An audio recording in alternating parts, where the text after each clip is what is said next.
আমরা বাংলাদেশের 18 কোটি মানুষের কম বেশি কোরআন শরীফ জানা আছে না নাই?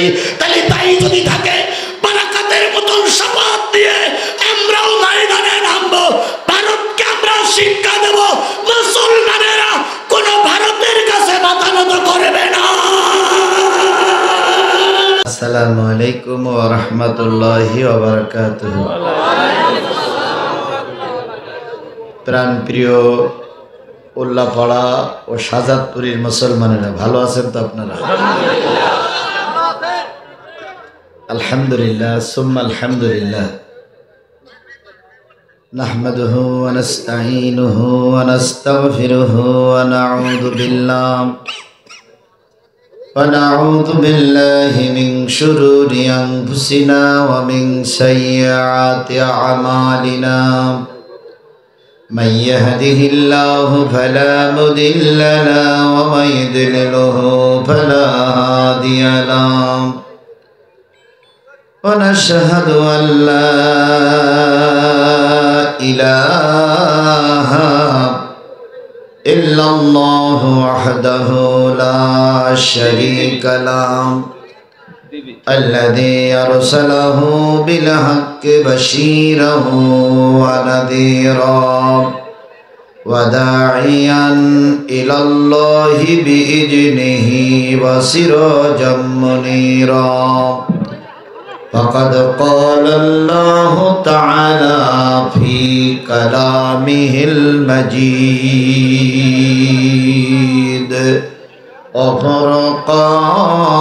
وفرقانه الحميد. أعوذ بالله من الشيطان الرجيم.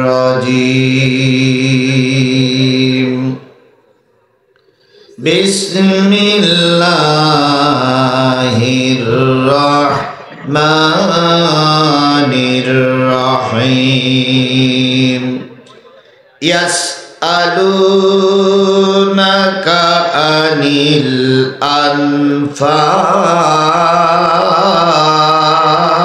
الأنفال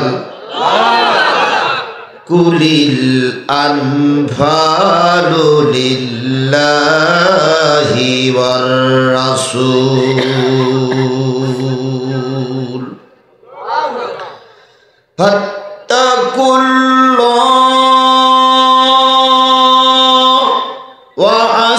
وأصلحوا ذات بينكم وأطيعوا الله ورسوله إن كنتم مؤمنين.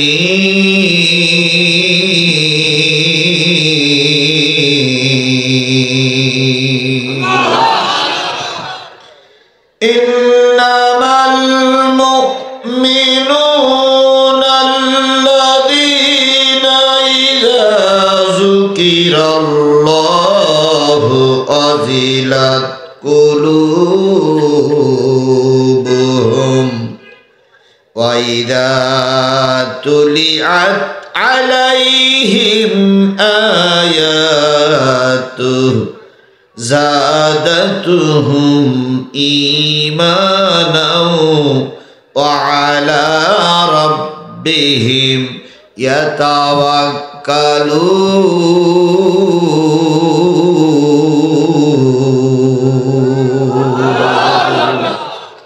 صدق الله المولانا العظيم.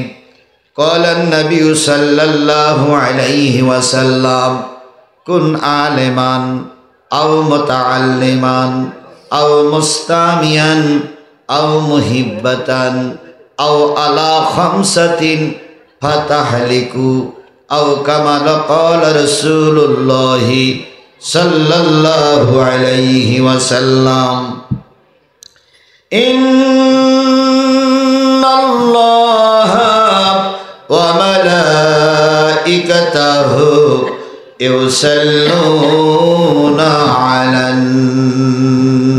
النبي يا أيها الذين آمنوا صلوا عليه وسلموا تسليما اللهم صل على محمد وعلى آل محمد كما صليت على إبراهيم وعلى آل إبراهيم إنك حميد مجيد اللهم بارك على محمد وعلى آل محمد كما باركت على إبراهيم وعلى آل إبراهيم إنك حميد مجيد لا إله إلا الله جوري جوري لا إله إلا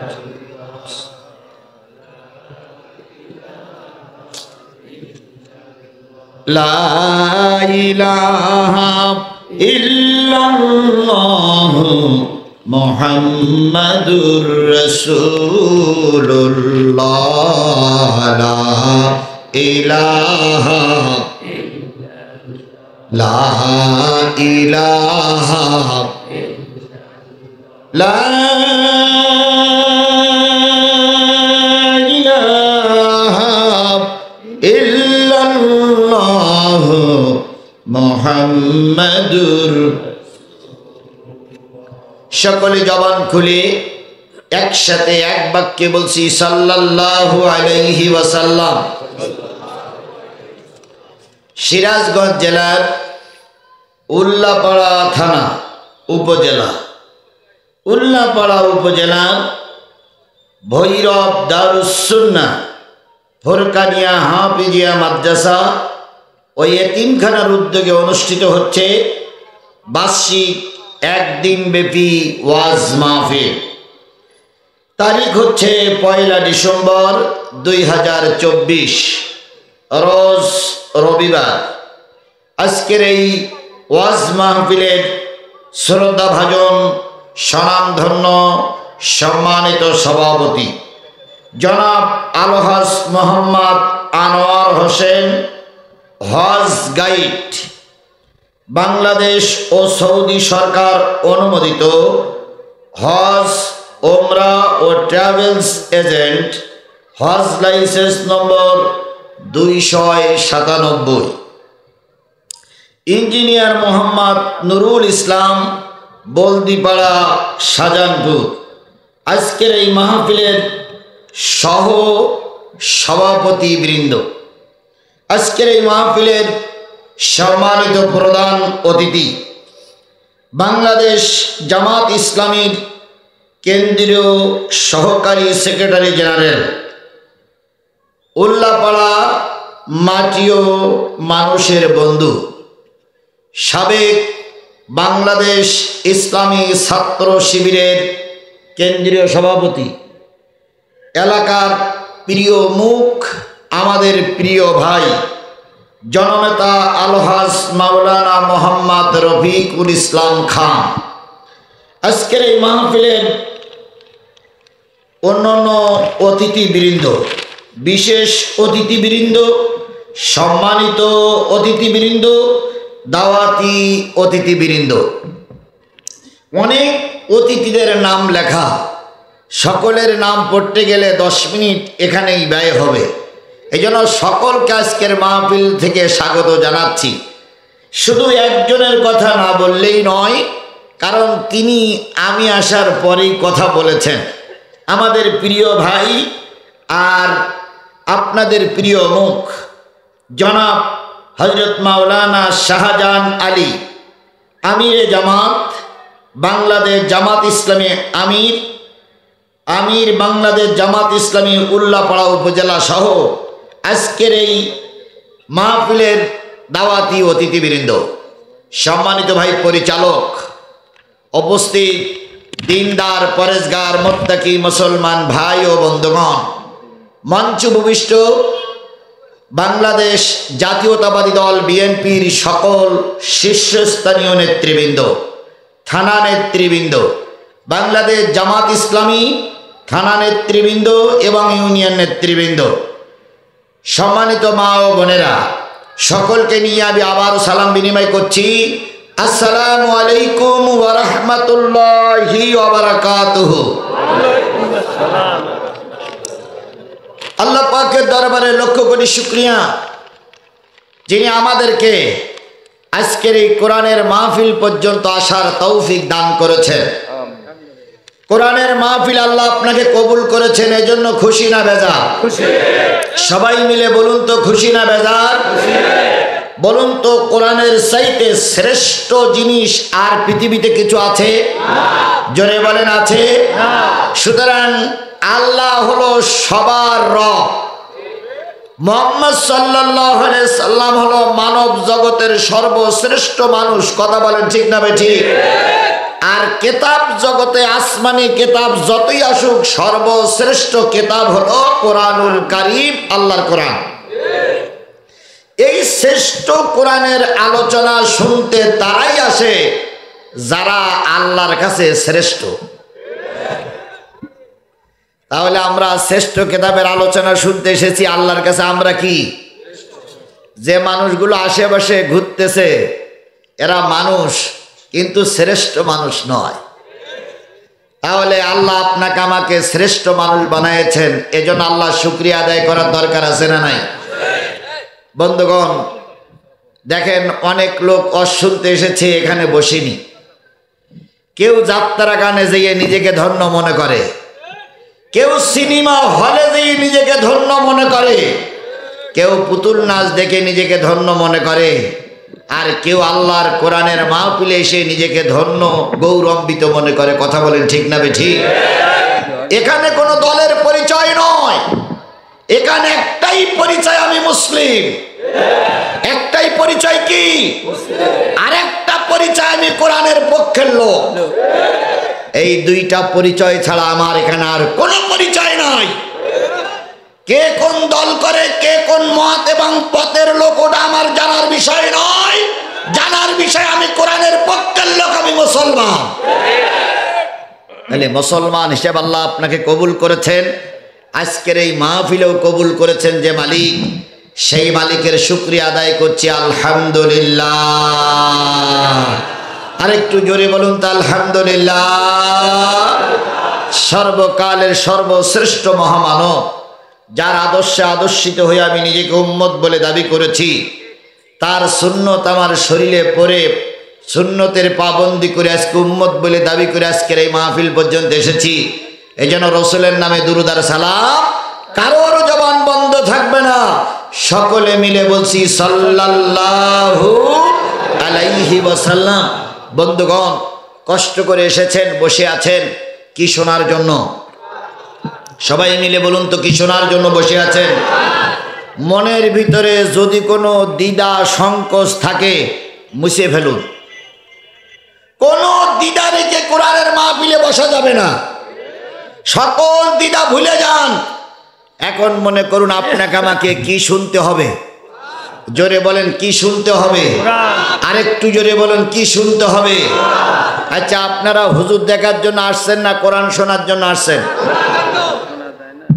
হুজুর দেখার জন্য আসছেন না কোরআন শোনার জন্য আসছেন? যারা হুজুর দেখতে আসছেন তাদের হুজুর দেখা হয়েই গেছে,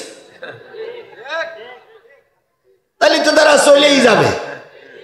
কিন্তু যারা কোরআন শুনতে এসেছেন বাড়ির থেকে বিদায় নিয়ে, তারা বাজার ঘাটে রাস্তায় দোকানে না বসে কোরআনের মাহফিলে এসে বসুন।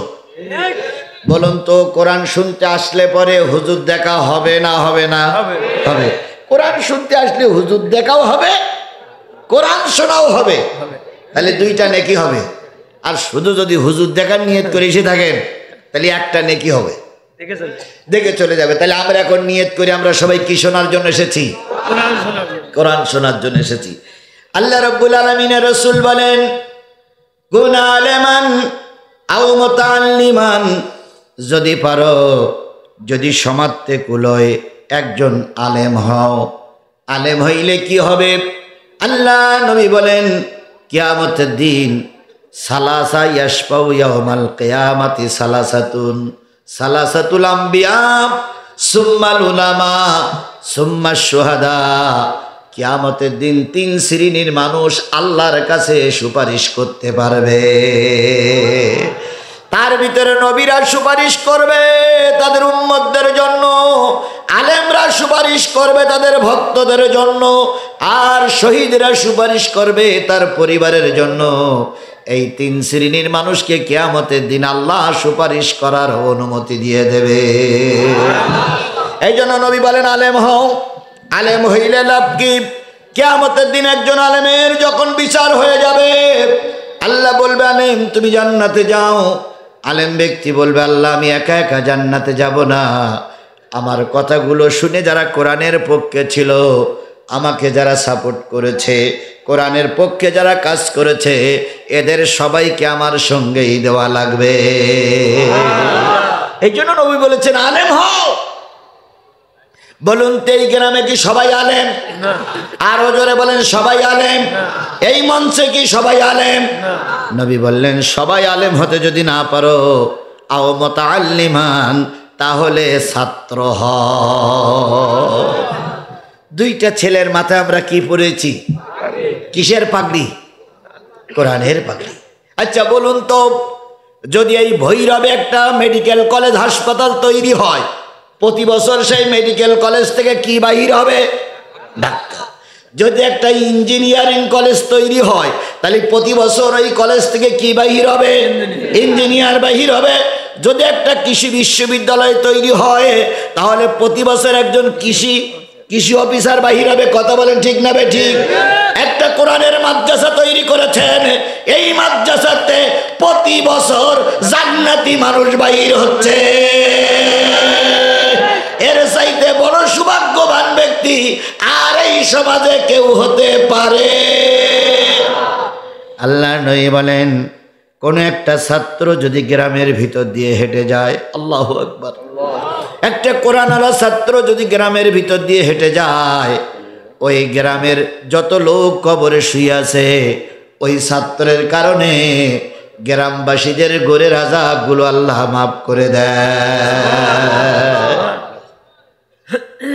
আল্লাহ কবুল করুক। মাদ্রাসার জন্য কিছু হাদিয়া দেন। ও যা দিয়েছেন, আচ্ছা যা দিয়েছে আলহামদুলিল্লাহ।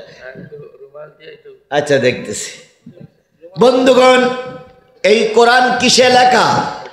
কাগজে। এই কোরআন কিসে লেখা? দেখেন না সাদা কাগজ। কোরআন কিসে লেখা? এই কোরআনে যদি আমরা এখন সবাই মিলে আগুন জ্বালাইয়ে দেই, কোরআন পড়বে না? পড়বে না? পড়বে। ইচ্ছা করে পড়াই দিলে পুড়ে যায়, অনিচ্ছা করে আগুন লাগলে কোরআনের সব বাকি পৃষ্ঠাগুলো পড়ে, অক্ষরগুলো পড়ে না। তাহলে ইচ্ছা করলে কোরআন আগুন লাগালে কোরআন পড়বে কি পড়বে না? এখন বর্তমানে আমেরিকার প্রেসিডেন্ট ভারত সহ সব ষড়যন্ত্র করে যদি সব কোরআনের কপিগুলো যদি পড়ায় দেয়, আমরা নতুন কোরআন আবার তৈরি করতে পারবো কি পারবো না? কিভাবে পারবো? গোটা পৃথিবীতে 1 কোটি কোরআনের হাফেজ আছে। নবী বলেন এরা কাগজে লেখা কোরআন, আর হাফেজগুলো হলো জীবন্ত কোরআন। সেই জীবন্ত কোরআন কয়টা বাহির হলো? আরো জোরে বলেন কয়টা বাহির হলো? সৌভাগ্যবান এই ভৈরবের মানুষ, সৌভাগ্যবান ওই মানুষটি যে মানুষটি হাফেজ সাহেবদের লজিং রেখেছিল। বড় সৌভাগ্যবান ওই হাফেজের বাবা, বড় সৌভাগ্যবান ওই হাফেজের মা, যে হাফেজের মা তার সন্তানকে পেটে ধারণ করেছিল। কিয়ামতের দিন মুসিবতের কালে হাফেজের মার, হাফেজের বাবার মাথায় সূর্যের চাইতে উজ্জ্বল মুকুট তাদের বাপ মার মাথায় পরানো হবে। তাহলে বলুন তো, এই হাফেজরা এই এলাকায় এই মাদ্রাসায় টিকে থাক, এটা কি আপনারা চান? সবাই চান? এই হাফেজের এই হেফজখানার শত্রু যারা, তারা একটু হাত তোলেন। ভাই দয়া করে কথা বললেন না, আমার কথা বলতে দেন। এই মাদ্রাসার হেফজখানার শত্রু যারা, তারা একটু হাত তোলেন। আল্লাহু আকবার। তাহলে আমরা সবাই ভালোবাসি না হেফজখানাকে? আচ্ছা, এই হেফজখানার আশপাশের লোকদের সঙ্গে আমার শত্রুতা থাকতে পারে, কিন্তু কোরআনের সঙ্গে তো আমার শত্রুতা নাই। কথা বলেন, কথা বলেন, কথা বলেন। হেফজখানার হাফেজ সাহেব বড় হুজুরের সঙ্গে আমার দ্বন্দ্ব থাকতে পারে, কিন্তু কোরআনের সঙ্গে তো আমার দ্বন্দ্ব নাই। আমি চাই কোরআনের হেফজখানারা টিকে থাক। তাই আল্লাহ রসুল বলেছেন, যদি পারো আলেম হও, না হলে কি হও, ছাত্র হও। এবার সবাইকে ছাত্র হতে পারবে? আল্লাহ নবী বলেন, যদি সবাই ছাত্র হতে না পারো, আলেমেরা হাফেজেরা যে পথে চলে, যে কথা বলে, সেগুলো তোমরা মেনে চলো। এখন বলুন তো, আলেমদের কথা আমরা কি সবাই মেনে চলতে পারি? কিছু ভুল ভ্রান্তি হয়ে যাচ্ছে না আমাদের? এবার নবী বলেন, যদি না পারো আলেমদের সঙ্গে মহব্বত রাখো, তাদের একটু দাওয়াত করে খাওয়াও, তাদের একটু খোঁজ খবর নাও। হেফজখানার ছাত্ররা যখন রাস্তা দিয়ে বাহির হবে, তখন তারে বুকের ভিতরে একটু জড়ায়ে ধরো, পারলে একটু বিস্কুট কিনে দাও, পারলে একটু চকলেট কিনে দাও। ওই ছেলেটা খুশি হয়ে মাদ্রাসায় যেয়ে পড়বে। ওই ছেলেটা যখন কিয়ামতের দিন মাপ পেয়ে যাবে, তুমিও আল্লাহর জান্নাতে চলে যাবে। এই চারটে কাজ না করে যদি পঞ্চম কোনো কাজে তুমি জড়িত হও, নবী আমার বলেন, তুমি ধ্বংস হয়ে যাবা, তুমি জাহান্নামী হয়ে যাবা। তাহলে এই হেফজখানারা টিকে থাক, এটা কি আমরা চাই? চাই, সবাই চাই। এখন চাইতে গেলে দুইটা কাজ করা লাগবে। কয়টা? এক নম্বর, হেফজখানায় ছাত্র দেওয়া লাগবে। হেফজখানাটা খুব ভালো করে সাজাইছেন, একটাও ছাত্র নেই। হেফজখানা টেকবে না বন্ধ হবে? মুসলমান কথা বলেন, টেকবে না বন্ধ হবে?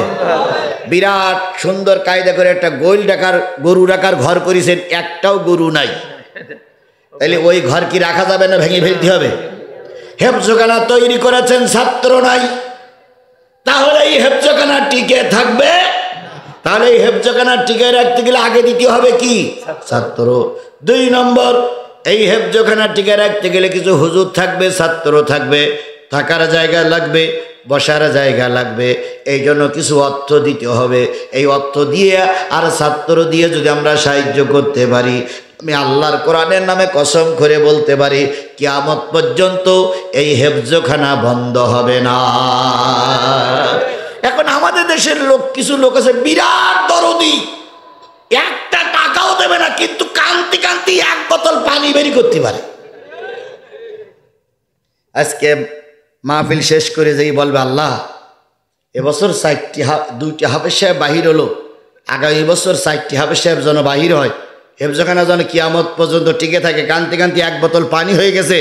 আজকে পকেটে টাকা আছে, একটা টাকাও হেফজখানায় দিল না।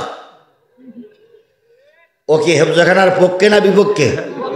এই হেফজখানার পক্ষে না বিপক্ষে? আবার একটা লোক মোটেও কান্নাকাটি করি নাই, কিন্তু সে নিয়ত করেছে একটা ছেলের জায়গির রাখবে, আর নিয়ত করে যে কয়টা টাকা ছিল তার কিছু টাকা মাদ্রাসায় দিয়ে গেছে। বলুন তো, জায়গির টাকার নিয়ত করলো আর হেফজখানায় টাকা দিল, এ কি হেফজখানার পক্ষে না বিপক্ষে? পক্ষে। এখন আপনারা পক্ষে আছেন, কারা কারা একটু হাত তোলেন। আমি হেফজখানার পক্ষে। কারা কারা হেফজখানার পক্ষে? দেখেন, যে লোকগুলো হাত তুলেন এই লোকগুলো হেফজখানার বিপক্ষে। দেখেন দেখেন দেখেন, কারা কারা হাত তুলেন দেখেন, খেয়াল করেন, পাশে আছে দেখেন, হাত তুলেন। এই হেফজখানার শত্রু, এ চাই কোরআন বন্ধ হয়ে যাক, এ নিশ্চয়ই ও আগের দলের লোক। কারণ আগে যারা সরকারে ছিল তারাই হেফজখানা চাইনি। কথা বলেন ঠিক না বেটি? আগে যারা সরকারে ছিল তারা কোরআনের মাহফিল চাইনি। আগে যারা সরকারে ছিল তারা আরব আমাদের চাইনি। সুতরাং আজকে যারা হাত তুলতেছে না, ও আগের আমলের দালাল। মাশাআল্লাহ।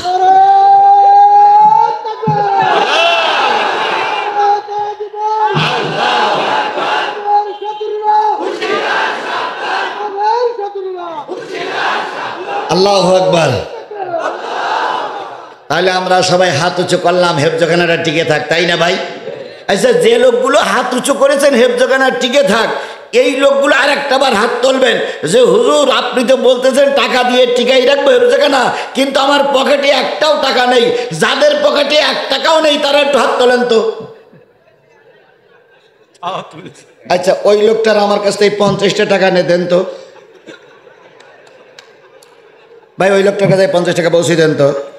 আয় ছেলে দাও দাও, ওই লোকের কাছে দাও। ওই যে লোক হাত তুলেছে ওই লোকের কাছে দাও। ওই খুঁটির সঙ্গে ওই লোকের কাছে 50 টাকা দাও।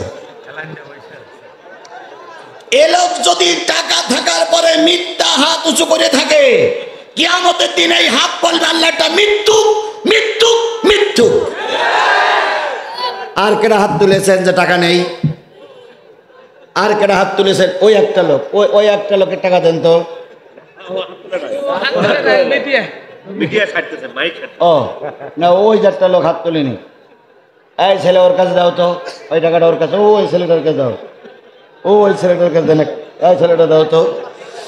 এবার আর কার কাছে টাকা নেই? এই টাকাটা কিন্তু আমি ওর দান করিনি বলো, আমি ওরে দিছি ওর হাত দিয়ে ওই 50টা টাকা আবার কোরআনের জন্য দান করার জন্য। আমি কিন্তু ওর এই বাড়ি নিয়ে যাওয়ার জন্য টাকা দেয়নি বলো। যেহেতু সবাই দান করবে, ও দান করতে পারতেছে না, ওর কাছে টাকা নাই, তাই আমি ওর সহযোগিতা করলাম। ও হয় আমার দেবে নাই না দেবে, তবুও যেন কোরআনের মাহফিল থেকে বঞ্চিত না হয়, এই জন্য আমি ওর একটু সহযোগিতা করেছি, এই ভাইরও সহযোগিতা করেছি। এইবার আপনার কাছে 2 টাকা থাক, 10 টাকা থাক, 50 টাকা থাক, 100 টাকা থাক, 200 টাকা থাক, আছে না? কার কার কাছে টাকা আছে? এবার হাত তোলেন তো, কার কার কাছে টাকা আছে? মাশাআল্লাহ। এই ভাই বস, ওখানে বস, ওখানে বস, ওখানে বস। সবার কাছে টাকা আছে না? এইবার এই টাকাগুলো, এই হাতগুলো সব পকেটে ঢুকান, যার যা দেওয়ার মতন আছে বের করেন। আমি কিন্তু ওই 2 ভাইকে দিচ্ছি শুধু ওরা দান করার জন্য। এবার বের করেন, সবাই বের করেন, আমি বের করেছি, বের করেন, বের করেন, সবাই বের করেন, সবাই বের করেন। এই এখন ব্যাগ যাবেন, এখন ব্যাগ যাবেন, এখন হেফজখানার জন্য আমার এই ব্যাগ এখন রাখো, ব্যাগ এখন রাখো। এই ছেলে এখন বসো, আমাকে কাজ করতে দাও। এই হেফজখানার জন্য 20 টাকা, 50 টাকা, 100 টাকা, 200 টাকা, 500 টাকা আমি ওই 2টা লোকরে 50, 100 টাকা দান করেছি। মানে হলো আপনাদের কাছে দাবি কত? সবার কাছে দাবি কত? এখন 50 টাকা যদি না থাকে, 20 টাকা আছে। সেই 20টা টাকা কারা কারা বের করেছেন? 10 টাকা কারা বের করেছেন? 50 টাকা কারা বের করে? তারা একটু হাত তোলেন। এবার 2 টাকা থাকলেও হাত তোলেন, 2 টাকা থাকলেও হাত তোলেন, কারণ আপনি তো হাত তুলেছিলেন, আপনার কাছে টাকা আছে। এই টাকাগুলো সব হাতে করে রাখেন, সব হাতে করে রাখেন, সব হাতে করে রাখেন। বাস এইবার ছেলেরা, জি জি জি, এইবার ছেলেরা দেন, আপনারা যারা স্টেজে আছে দেন। জি মাশাআল্লাহ, দেন 1000, 500, 10। এই দেন ভাই, আপনি টাকা দেন, দেন টাকা দেন। জি ভাই 100 দিই, দেন দেন। এদিক এদিক এদিক এদিক, আগে দেশেন আলহামদুলিল্লাহ, যাই তাই দেন। আমি তো আপনাকে 10,000 চাইনি, আমি তো আপনার কাছে 50,000 চাইনি। জি জি স্যার, জি জি জি। এবার আর আপনারা দেশেন, সবাই দেশেন। মাশাআল্লাহ, সবার টাকা এখানে কবুল হবে না। যাদের পকেটে টাকা আছে দেন নাই, কিয়ামতের দিন আল্লাহর কাছে কৈফিয়ত দেবেন। ভাই আমি আপনার কবরে যাব না, আপনি আমার কবরে যাবেন না। আজকে কোরআনের জন্য আপনি দান দিলেন না, এই টাকা কিয়ামতের দিন আপনার বিরুদ্ধে আল্লাহর কাছে নালিশ করবে। আল্লাহ, এ হলো ইবলিসের চামচা, পকেটে টাকা ছিল, 1টা টাকাও দেয়নি। দয়া করে সবাই দেন, সবাই দেন। মা বোনদের কাছে নিশ্চয়ই প্যাকেট চলে গেছে, মা বোনেরাও দিবেন। ভাই প্রতিষ্ঠানের জন্য কাজ করতেই হয়, এখানে কাজ করাই লাগবে। প্রতিষ্ঠান, এই প্রতিষ্ঠান যদি টিকে না থাকে তাহলে হাফেজ তৈরি হবে না। প্রতিষ্ঠান টিকে না থাকলে কোরআন চালু থাকবে না। কথা বলেন ঠিক না ঠিক? এই জন্য প্রতিষ্ঠান টিকাই রাখার জন্য আমাকে একটু না ও যারা চলে যাবে ওরাই বললু যাবে, না বললু যাবে, তবে কোরআনের কোনো বন্ধু চলে যাবে না। আল্লাহ আমাদের কবুল করুক। যারা অন্তত আমার ওয়াজ শুনেছে তারা মনে করবে না যে চলে যাইতে হবে, তারা থাকবে।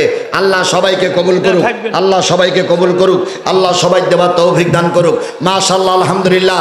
এবার একটা জোরে তাকবীর দিয়ে আমরা কোরআনের আলোচনা শুরু করি। ভাই আমি কালেকশনটা করে কমিটির কাছে দিলাম, কমিটি খুশি হলো। এবার আমরা নির্দ্বিধায়, সন্তুষ্ট চিত্তে, নির্ভয়ে আল্লাহর কোরআনের আলোচনা করতে পারবো ইনশাআল্লাহ। বলেন। আপনার সাথে টেলিফোন করছিলাম, আমি কয়রাত থেকে উল্লাপাড়া, আমি টেলিফোন করছি। আচ্ছা আচ্ছা, মাশাআল্লাহ, 500 টাকা দান করেছে আমার ভাইয়েরা। জোরে একটা তাকবীর দেন, নারায়ে তাকবীর। বাজান তোমার যত আছে দেও, কালকের মাহফিলটা করতে দিও আমার। নারায়ে তাকবীর, আল কোরআনের আলো, তোমার নেতা আমার নেতা, দুনিয়ার মুসলিম, লিল্লাহে তাকবীর। বন্ধুগণ, যা দিলেন কাকে দিলেন? কোরআনকে দিছেন। কাকে দিছেন? কিয়ামতের দিন এই কোরআন কারোর পক্ষে কথা বলবে, এই কোরআন কারোর বিপক্ষে কথা বলবে। কথা বলেন ঠিক না ঠিক?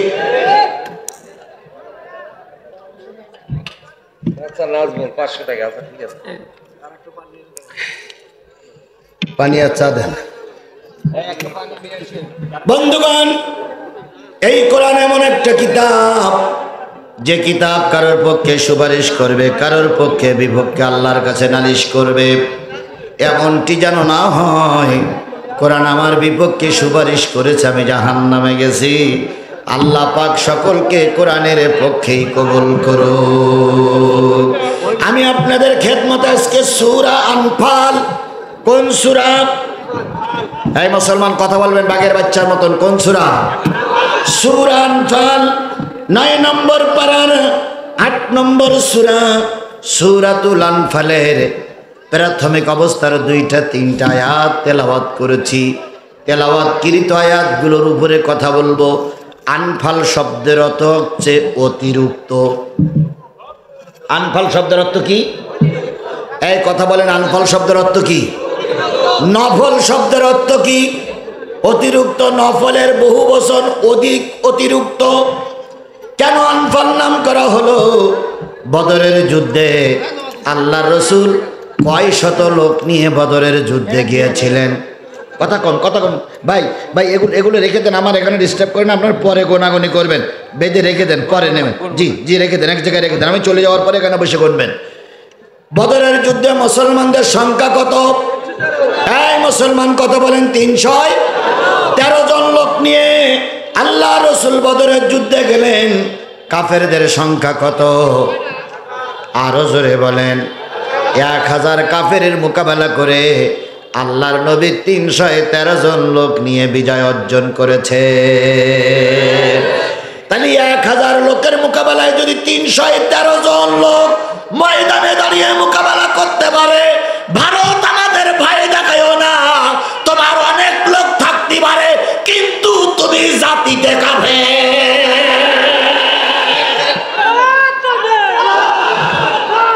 কথা বলেন, কথা বলেন। তোমার পারমাণবিক অস্ত্র থাকতে পারে, তোমার বড় দেশ থাকতে পারে, তোমার অনেক সৈন্য থাকতে পারে, কিন্তু আমার দেশের লোক কম, আমার সেনাবাহিনী কম, কিন্তু আমার দেশের 20 কোটি মানুষ সবাই কোরআনওয়ালা, সবাই ইমানদার। ইমানদারের কাছে বেঈমানেরা কখনো টিকতে পারেনি, আজও পারবে না। আফগানিস্তানের মুসলমানেরা ইমানদার। আমেরিকা গিয়েছিল আফগানে মাতবারি করতে, কুকুরের মতন লেজ গুটাই নিয়ে চলে আসতে হয়েছে। রাশিয়া গিয়েছিল আফগানে মাতবারি করতে, কুকুরের মতন পালিয়ে চলে আসতে হয়েছে। ব্রিটেন লন্ডন গিয়েছিল আফগানিস্তানে মাতব্বারি করতে, শেষ পর্যন্ত শিয়ালের মতন পালাই আসতে হয়েছে। ভারত তুমি শিক্ষা নাও, এখন আমাদের ভয় দেখাও। কিসের ভয় দেখাও? তোমরা আমাদের কাছে অনেক বড় দেশ হতে পারো, কিন্তু আমার ইমানদারের কাছে তোমরা কিচ্ছু না। তার অতীতের ইতিহাস আমাদের আছে না নাই? 313 জন লোক নিয়ে আল্লাহ নবী বদরের প্রান্তরে চলে গেলেন। অস্ত্র শস্ত্র নাই। নবীজির কাছে এসে বলতেছি, ইয়া রাসূলুল্লাহ, আবু জাহেলের বাহিনী অস্ত্র সজ্জায় শায়িত, আমাদের তো অস্ত্র নাই। নবী বললেন, তোমাদের হাতে অস্ত্র আমি তুলে দিতে পারবো না। নবীজির সামনে যা ছিল তাই তুলে দিয়েছে। কারোর হাতে দিয়েছে খেজুরের একটা বাকল, কারোর হাতে দিয়েছে ছোট্ট একটা পাথরের নুড়ি, কারোর হাতে তুলে দিয়েছে একটা কাঠের টুকরা, কারোর হাতে তুলে দিয়েছে একটু সামান্য মাল সামানা। সাহাবীরা বলেছেন, নবী আমাদের হাতে যা তুলে দিয়েছেন তাই নিয়ে যুদ্ধ করেছি। বড় বড় কাফেরগুলো খেজুরির ডালের আঘাতে জমিনে ছটপট করতে করতে মারা গেছে। 313 জন লোক নিয়ে বদরের প্রান্তরে নবীজি উপস্থিত হলেন। ওই যুদ্ধে মুসলমানরা জিতে গেল না হেরে গেল? স্পষ্ট করে মুসলমান বলেন, হেরে গেল না জিতে গেল? জিতে যাওয়ার পর মুসলমানেরা একদল ময়দানে, আর একদল রসুলকে হেফাজত করতেছে, আর একদল কাফেরদের তাড়াই নিয়ে চলে গেছে। আমি কিন্তু সূরাটার প্রেক্ষাপট বলতেছি, কেন সূরাটা কোন প্রকৃতিতে নাজিল হলো। একদল রসুলকে ঘিরে রেখেছে, আর একদল কাফেরদের কি করেছে? ধর ধর, আবু জাহেল ধর ধর ধর ধর ধর ধর, কাফের ধর ধর ধর ধর। হ্যাঁ হ্যাঁ, ধর ধর গেল। জি, এখান থেকে 4 মাস আগে ধর ধর ছিল এক জিনিস, আর এখনকার ধর ধর হয়েছে আর এক জিনিস। 4 মাস আগে স্লোগান ছিল ধর ধর শিবির ধর, ধৈরা ধৈরা সবাই কর। 4 মাস আগে স্লোগান ছিল, আর এখন সবাই স্লোগান তুলেছে ধর ধর আমলিক ধর, ধৈরা ধৈরা বেঁধে রাখ। আমরা জবাই করে এই শব্দটা বলতে পারি না। তোমাদের লজ্জা ছিল না? বেয়ার মতন শব্দ প্রয়োগ করেছো। ওই শব্দ যদি আমরা প্রয়োগ করি, একটাও বউ বাচ্চা নিয়ে ঘরে শুতে পারবে না। ওই শব্দটা যদি আমরা ব্যবহার করি, একটাও চাকরি করতে পারবে না। ওই শব্দটা যদি আমরা ব্যবহার করি, একটাও বাজার করতে যেতে পারবে না। কিন্তু তোমরা ছিলে জানোয়ার, আমরা তো অত বড় জানোয়ার নই। তোমাদের মনুষ্যত্বের কোন আলামত তোমাদের ভিতরে ছিল না, আমরা তো মানুষ। এই জন্য তোমাদের ক্ষমা করে দিয়েছি। এখন সেই সুযোগে কিছু কিছু লোক বাকবাকুম বাকবাকুম বাকবাকুম করতেছে, আর বলতেছে আমাদের নেত্রী আবার আসবে। তাই বলতেছে না আমাদের নেত্রী? আচ্ছা বলো দিন আসছি, তোমাদের হুকুম দেওয়া হলো ভালো, তোমাদের শেখ হাসিনার কিরকম পাওয়ার আছে আসুক। আমরা 18 কোটি মানুষ লাঠিতে তেল মাখায় অপেক্ষা করতেছি, আর ওর পিছনে যেটা বাকবাকুম করবার সেটারও কাল্লা আলাদা হয়ে যাবে। একবার ক্ষমা করে দিয়েছি, দ্বিতীয়বার আর ক্ষমা করা হবে না, হবে না।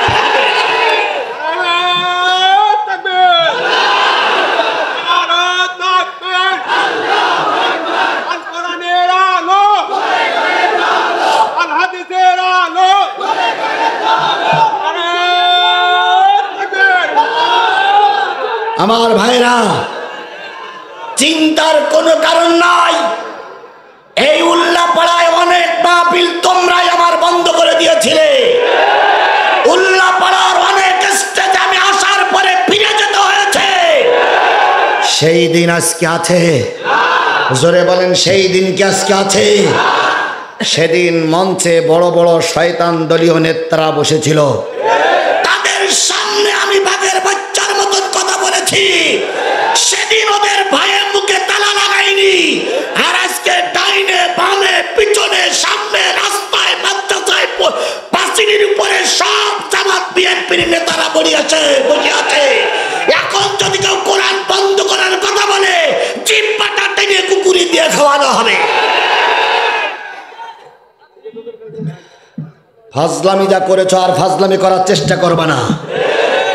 একবার ক্ষমা করে দিয়েছি, দ্বিতীয়বার আর ক্ষমা করা হবে না। কথা বলেন, কথা বলেন, কথা বলেন, কথা বলেন।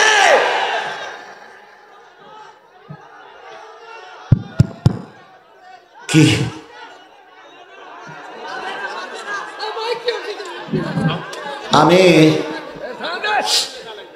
আমি প্রায় জায়গায় বলতেছি, বাবা এখন প্রতিদিন 1-2টা করে মাহফিল করতে হয়, মাইকটা ভালো নিয়েন। আমার খাওয়া ভালো দরকার নেই, আমার না খাতে দিলেও দুঃখ নেই, কিন্তু মাইকটা তো ভালো দরকার। কারণ এবছর যা মাহফিলের চাপ, অতিরিক্ত চাপ। আজকে যদি গলা বসে যায়, তাহলে আগামীকালকের যাদের খেদমত আছে তারা কষ্ট পাবে না ভাই। এই জন্য এখানে মাহফিলের অনেকে দায়িত্বশীলরা বসে আছেন। আমি আবারও বলছি, মাহফিল যারা নিয়েছেন তাদের সবচেয়ে ভালো মাইক সেটটাই নেবেন। আপনার মাইক সেট বায়না করেছেন আইসক্রিম বিক্রি করা মাইক, তা ভালো কি হবে? যতদূর আছে ততদূর করতেছে। মাইকটা নেবেন ভালো, আল্লাহ আমাদের কবুল করুক। ভাই যতই চেষ্টা করি এসছি আর ভালো হবে না। এখন ওরাও কি কম চেষ্টা করতেছে? ওরা কি চাই যে খারাপ হোক? কিন্তু ওদের চেষ্টাই পর্যন্তই। এখন এই জন্য সবাইকে মেনে নিতে হবে। আজকে হয়তো কিছু কথা একটু শুনতে কষ্ট হচ্ছে, ওদেরও কাজ করতে দেন, আল্লাহ আমাদের পর রহমত করুক। আর আগামীতে যারা মাহফিলে দাওয়াত নিয়েছেন কিচ্ছু দরকার নেই, মাইকটা যেন ভালো হয়, আল্লাহ আমাদের কবুল করুক। আমার ভাইয়েরা, তাহলে যে জিনিসটা বোঝাতে চাচ্ছিলাম, বদরের যুদ্ধে মুসলমানদের সংখ্যা কত? আরেকটু জোরে বলেন, মুসলমানদের সংখ্যা কত? ভারত এখন আমাদের জুজুর ভয় দেখায়, সীমানা বন্ধ করে দেব, ঝাল পেজ আসতে দেব না। ওদের এখন থরহরি কম্প লেগে গেছে। পাকিস্তানের কেবল 2টো জাহাজ বাংলাদেশে এসেছে, সেই ভয়ে ভারত এখন চিন্তা করতেছে মাল বিক্রি করার আর কোনো জায়গা নাই। আবার আজকে কি শুনলেন? সকল ইসলামী দলের নেতৃবৃন্দ কোথায় সফর করেছে? ভারত চিন্তা করতেছে চীনের সঙ্গে যদি যোগাযোগ হয়েই যায় আমার অবস্থা কেরাসিন। আর ভারত, তুমি ভালো করে শুনে রেখে দাও, আমরা একা নই। তোমার এক পাশে আছে পাকিস্তান, তোমার এক পাশে আছে আফগানিস্তান, তোমার আর এক প্রান্তে আছে জম্মু কাশ্মীর, আজাদ কাশ্মীর, আর এক পাশে আছে বাংলাদেশ। চারিপাশ থেকে যদি নারাই তাকবীর স্লোগান দিয়ে তোমার এলাকায় ঢুকে পড়ি, তোমার বাঁচার মতন কোনো লাইন থাকবে না, কোনো লাইন থাকবে না, কোনো লাইন থাকবে না। বিএনপি ভাইদের জন্য আজকের একটা বিরাট আনন্দের দিন। এখানে যারা বিএনপি করতেছেন আপনার জন্য বিরাট একটা আনন্দের দিন। 21শে আগস্টে গ্রেনেড হামলায় আমাদের দেশের সম্পদ তারেক জিয়ার রায় হয়েছিল, সাবেক স্বরাষ্ট্রমন্ত্রীর রায় হয়েছিল। আজকের কোর্টের মাধ্যমে তাদেরকে বেকসুর খালাস দেওয়া হয়েছে। আজকে বিএনপির আনন্দের দিন, তার মানে আমরা ধারণা করছি খুব তাড়াতাড়ি তারেক জিয়া আমার দেশে আসবে।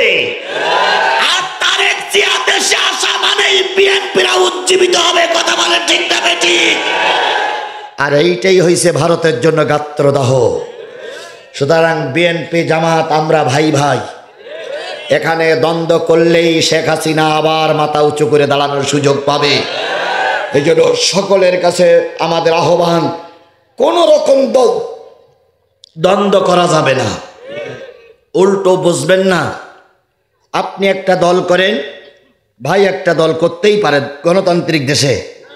খান সাহেব একটা দল করতে পারে, আপনার একটা দল করতে পারেন, তবে আপনারা জামাত ইসলাম মিলেই তো এই স্বাধীনতা আমরা এনেছি। কথা বলেন ঠিক না বেটি? এখন যদি দল করে পথ দিয়ে ভাগাভাগি করি, মারামারি করি, তাহলে ভারতকে আসার সুযোগ আপনারাই করে দিবেন, আপনারাই করে দিবেন, আপনারাই করে দিবেন। এখানে যারা বিএনপি জামাতের লোক আছেন, শেখ হাসিনা অথবা ভারত আবার আমাদের দেশে এসে মাতবারি করুক, এটাকে আপনারা চান? জোরে বলেন চান? তাহলে ছোট্ট ছোট্ট সমস্যাগুলো নিজেরা সমাধান করে নিতে হবে, মারামারি করা যাবে না। মারামারি করা মানে নিজেদের পায়ে নিজেরা কুরুল মারা। কথা বুঝেছেন? কথা বুঝেছেন? কথা বুঝেছেন? আচ্ছা বলুন তো, এক বাবার 4টে ভাই, ভাই ভাই একটু দ্বন্দ্ব থাকে না? থাকে না? তার মানে কি এই কাজ যে বাপের বাড়িতে বের করে দিতে হবে? তার মানে কি এই যে বড় ভাই যে ঘরে ছিল ওই ঘরেতে কবাই বের করে দিতে, এইটা কি কাজ? তাহলে আমরা জামাত বিএনপি এখানে থাকতে গেলে টুকটাক 19-20 হতেই পারে, কিন্তু সেই 19-20কে কেন্দ্র করে কাউকে ছোট করা, কাউকে বড় করা, কাউকে অপমান করার নিয়ত করলে আল্লাহর আদালতে আপনারও কৈফিয়ত দেওয়া লাগবে। যদি বোঝেন তো বুঝলেন, আর না বুঝলেন তো কসু। বলেন তো, কুকুরের লেজের যদি কুকুরের লেজে 7.5 মণ ঘি টানা হয়, এইবার টেনে ছেড়ে দিলে কুকুরের লেজ বেঁকা হয় না সোজা হয়? আওয়ামী লীগের যতই আপনি 7.5 মণ তেল মাখান, ওরা যে দেশের শত্রু এর ভিতরে কোনো সন্দেহ নাই। সুতরাং ওদের ওই ঘি মাখাইয়ে লাভ নাই। এখন 3.5 বাঁশির লাঠির প্রয়োজন। হয়তো চুপ করে থাকো, নতুবা লাঠি দিয়ে পিটাই সোজা করা হবে। আল্লাহর কসম, ইতিমধ্যে যত স্বৈরাচার পালিয়ে গেছে, কোনো স্বৈরাচার ফিরে এসে রাজনীতি করতে পারেনি। এই স্বৈরাচার শেখ হাসিনাকে আমাদের দেশে আর কখনো ফিরে আসতে দেওয়া হবে না। হ্যাঁ, তাকে আনা হবে, বিমানের চাকায় বেঁধে ঝুলাই নিয়ে আসা হবে। বিমানের চাকায় কোমরে দড়ি বেঁধে ঝুলাই নিয়ে আসা হবে। যতগুলো দেশের বদলে আসবে সবাই বসবে যে স্বৈরাচারে নিয়ে যাচ্ছে। এই নিয়ে ট্রাইব্যুনালে বিচার করা হবে। আল্লামা নেজামীরে যে কায়দায় ফাঁসিতে ঝুলিয়েছে, আব্দুল কাদের মোল্লারেরা ফাঁসিতে ঝুলিয়েছে, হেফাজতের আলেমদেরকে লাইট নিভাইয়ে মৃত্যুর কোলে ঠেলে দিয়েছে। আওয়ামী লীগের নেতা কর্মীদের এই পরিণতির জন্য অপেক্ষা করার জন্য বলা হচ্ছে। তোমাদের নেতা কর্মীদের ওই পরিণতি আজও কালও হবেই হবে হবে হবে।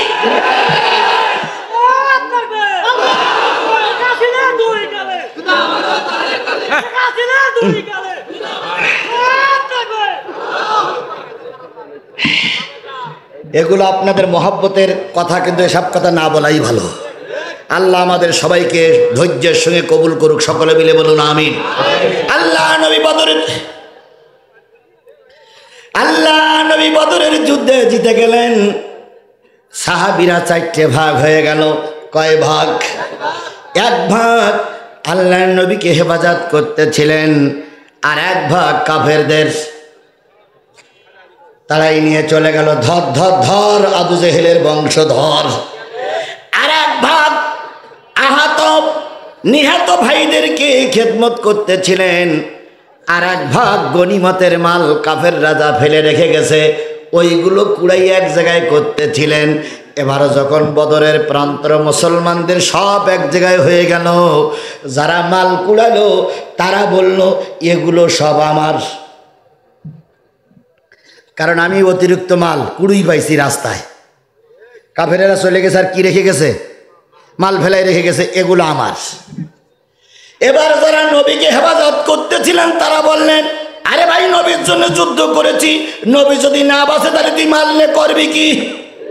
সুতরাং তোর এই মালে আমারও অংশ আছে।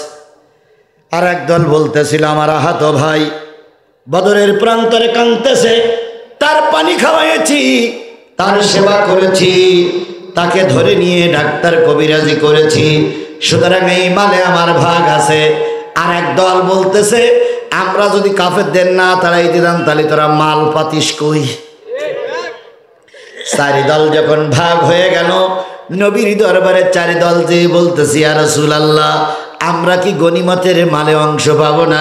আল্লাহ রাব্বুল আলামিন ওদের প্রশ্নের উত্তর দিয়ে বললেন, ইয়াসআলুনাকা আনিল আনফাল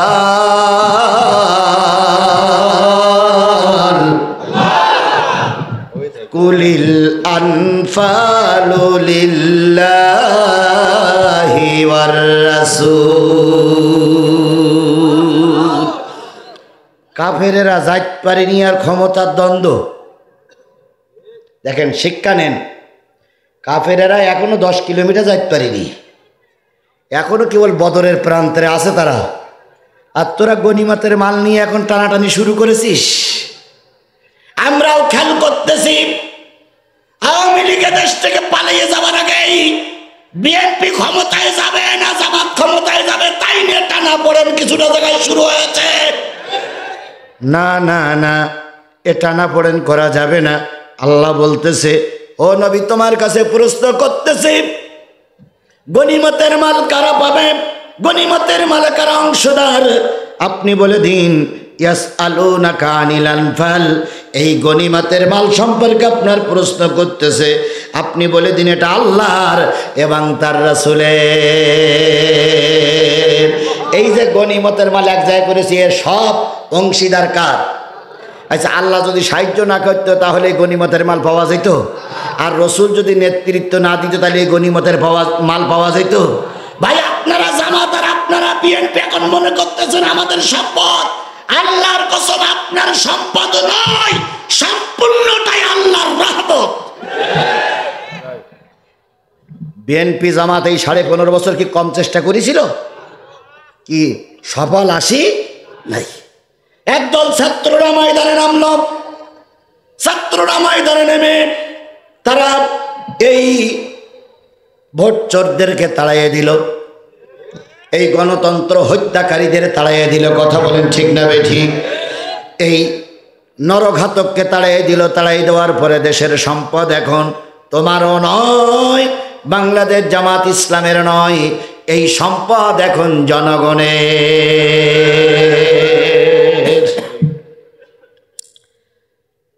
ফাত্তাকুল্লাহ, আল্লাহ বলতেছে আমারে ভয় করো। কাকে ভয় করো? আরো জোরে বলেন, কাকে ভয় করো? আওয়ামী লীগ সরকার ভোট চুরি করেছিল, এখন বিএনপি আর জামাত যদি ভোট চুরি করে তাহলে আওয়ামী লীগ আর বিএনপির ভিতরে জামাতের ভিতরে পার্থক্য কি?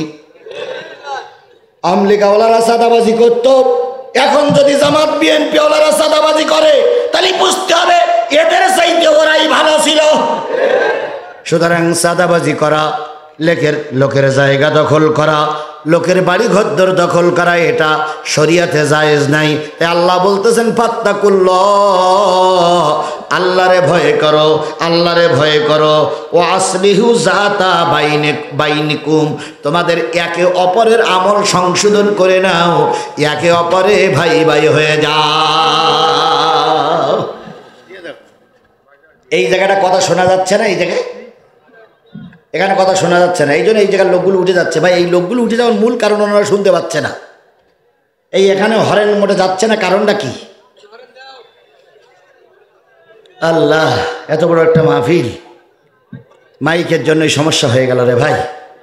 ও ভাই, যতটুক শোনা যায় ততটুক দয়া করে একটু বসুন। যদি মনে করেন ওখান তো শোনা যাচ্ছে না, এই পাশে আসুন।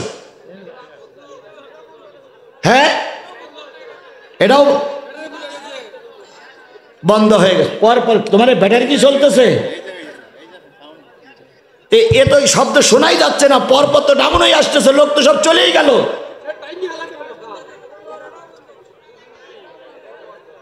আমি তো ভালো বুঝতে পারছি না, এখানে তো শব্দ আসতেছে না।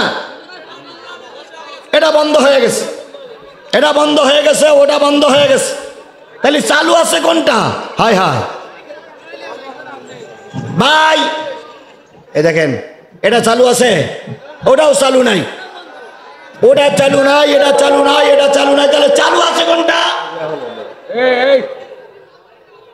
এবার কি চালু হয়েছে? হয়নি, মহাজালা। এ পাশে এটা চালু হয়েছে? চালু হয়নি। এটা চালু হয়েছে, এটা চালু হয়েছে? হয়েছে, আল্লাহ কবুল করুক। এই পাশেটা কি, এই পাশেরটা কি চালু হয়েছে? হয়নি, মহাজালা। বলেন তো ভাই কি করি? কত আল্লাহ পারা যায়? বন্ধুগণ, আল্লাহর হস্তে, আল্লাহে আল্লাহে আল্লাহে, একটু আল্লাহর হস্তে একটু অপেক্ষা করুন ভাই। বলুন, হ্যাঁ, বক্স বন্ধ, আল্লাহ, এত বড় একটা মাহফিল, কত দূরের থেকে আসলাম কষ্ট করে, সব বন্ধ হয়ে গেল রে বাবা। ওই বক্স কি বন্ধ? বক্স কি বন্ধ? এ বক্সও বন্ধ। আল্লাহ আল্লাহ আল্লাহ। ভাই আচ্ছা, আপনারা আমারে ফেলাই রেখে যাচ্ছেন কেন? এই শোনা না যাক, আমারে রেখে যাবেন, এইটা নিয়ত করেন। সব দিন তো শোনা যায়, আজকে নাই শোনা না যাক, দেখা তো যাচ্ছে, তো দেখি অন্তত।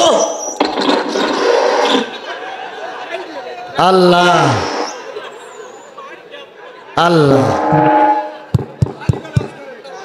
জি আচ্ছা শোনেন বাবা, তোমরা যদি না পারো তো একবার বন্ধ করতে, আমি খালি গোলায় চালাই, তাও অন্তত হবে। কালকের মাহফিল তো বন্ধ, কালকের মাহফিল চলবে না, কালকের দিনে একটা মাহফিল, রাতে একটা মাহফিল। আসলে শোনেন,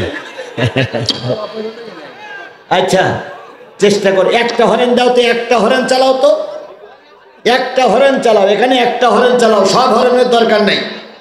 তুমি সব লাইনগুলো বন্ধ করে এখানে যা আছে আমার মাথার পরে একটা হরেন চালাও, একটা হরেন চালাও। আমি তোমার ক্ষতি করতে চাই না, একটা হরেন চালাও, একটা হরেন। বাইরের আওয়াজ মোটেও যাওয়ার দরকার নেই, বাইরের গুলো সব বন্ধ হোক, শুধু ভিতরে একটা হরেন চালু থাক। আল্লাহ আল্লাহ তুমি রহমত করো, আল্লাহ তুমি রহমত করো, আল্লাহ তুমি রহমত করো। ওর মাইকটা ভালো করে দাও আল্লাহ, এত বড় কোরআনের মাহফিলটা তুমি নষ্ট করে দিও না আল্লাহ, তুমি রহমত করো। আল্লাহ আমাদের সবাইকে হেফাজত করুক। আরেকটু জোরে বলেন আমিন, আরেকটু জোরে বলেন আমিন। আমি অনেক কথা বলেছি, আজকে একটা নতুন সাবজেক্টের পরে কথা বলতে চেয়েছিলাম, কিন্তু দুঃখ, খুব কষ্ট হচ্ছে। বন্ধুগণ শোনা যায়? এই সাউন্ড বক্সটা বন্ধ হলো কেন? চালু হয়েছে। এটা কি চালু হয়েছে? এটা চালু হয়নি। বন্ধুগণ যে জিনিসটা বোঝাতে চাচ্ছিলাম সেটা হলো, আমি তো একটা বাদ দিয়েছি, একটাই চালু করেছি। সেটা হলো আল্লাহ রাব্বুল আলামিন বলতেছে নিয়ত সহি করে নাও, আল্লাহরে ভয় করো, নিয়ত সহি করে নাও। ওয়াতিউল্লাহ ওয়া রাসূলাহু, আল্লাহ এবং রাসূলের অনুগত করো। ইন কুনতুম মুমিনিন, যদি তোমরা মুমিন হও। আল্লাহর পরে ঈমান আনো, কারণ আল্লাহর ভয় দিলে না থাকলে মুমিন হওয়া যায় না। যাদের হৃদয় আছে আল্লাহর ভয়, তারা কভু পথ ভুলে যায় না, তারা কভু পথ ভুলে যায় না। আল্লাহর প্রেম ছাড়া এই দুনিয়ায় কারো কাছে কোনো কিছু চায় না। রাতের আধারে যারা সেজদাতে রয়, দু চোখের অশ্রুতে নদী যেন বয়। ছলনার হাত ছানি যতই আসুক, পিছনে ফিরেও তাকায় না।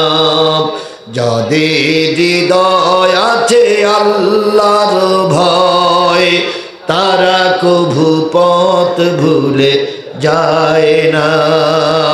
এতক্ষণ আল্লাহ পাক বললেন ওই বদরের যুদ্ধের মানুষদের কথা, এবার আসতেছে আমাদের কথা। আল্লাহ বলতেছেন ইন্নামাল মুমিনুন আল্লাযীনা ইযা যুকিরাল্লাহু ওয়াজিলাত কুলুবুহুম ওয়া ইযা তুলিয়াত আলাইহিম আয়াতুহু যাদাতুহুম ঈমানাও ওয়া আলা রাব্বিহিম ইয়াতাওয়াক্কালুন।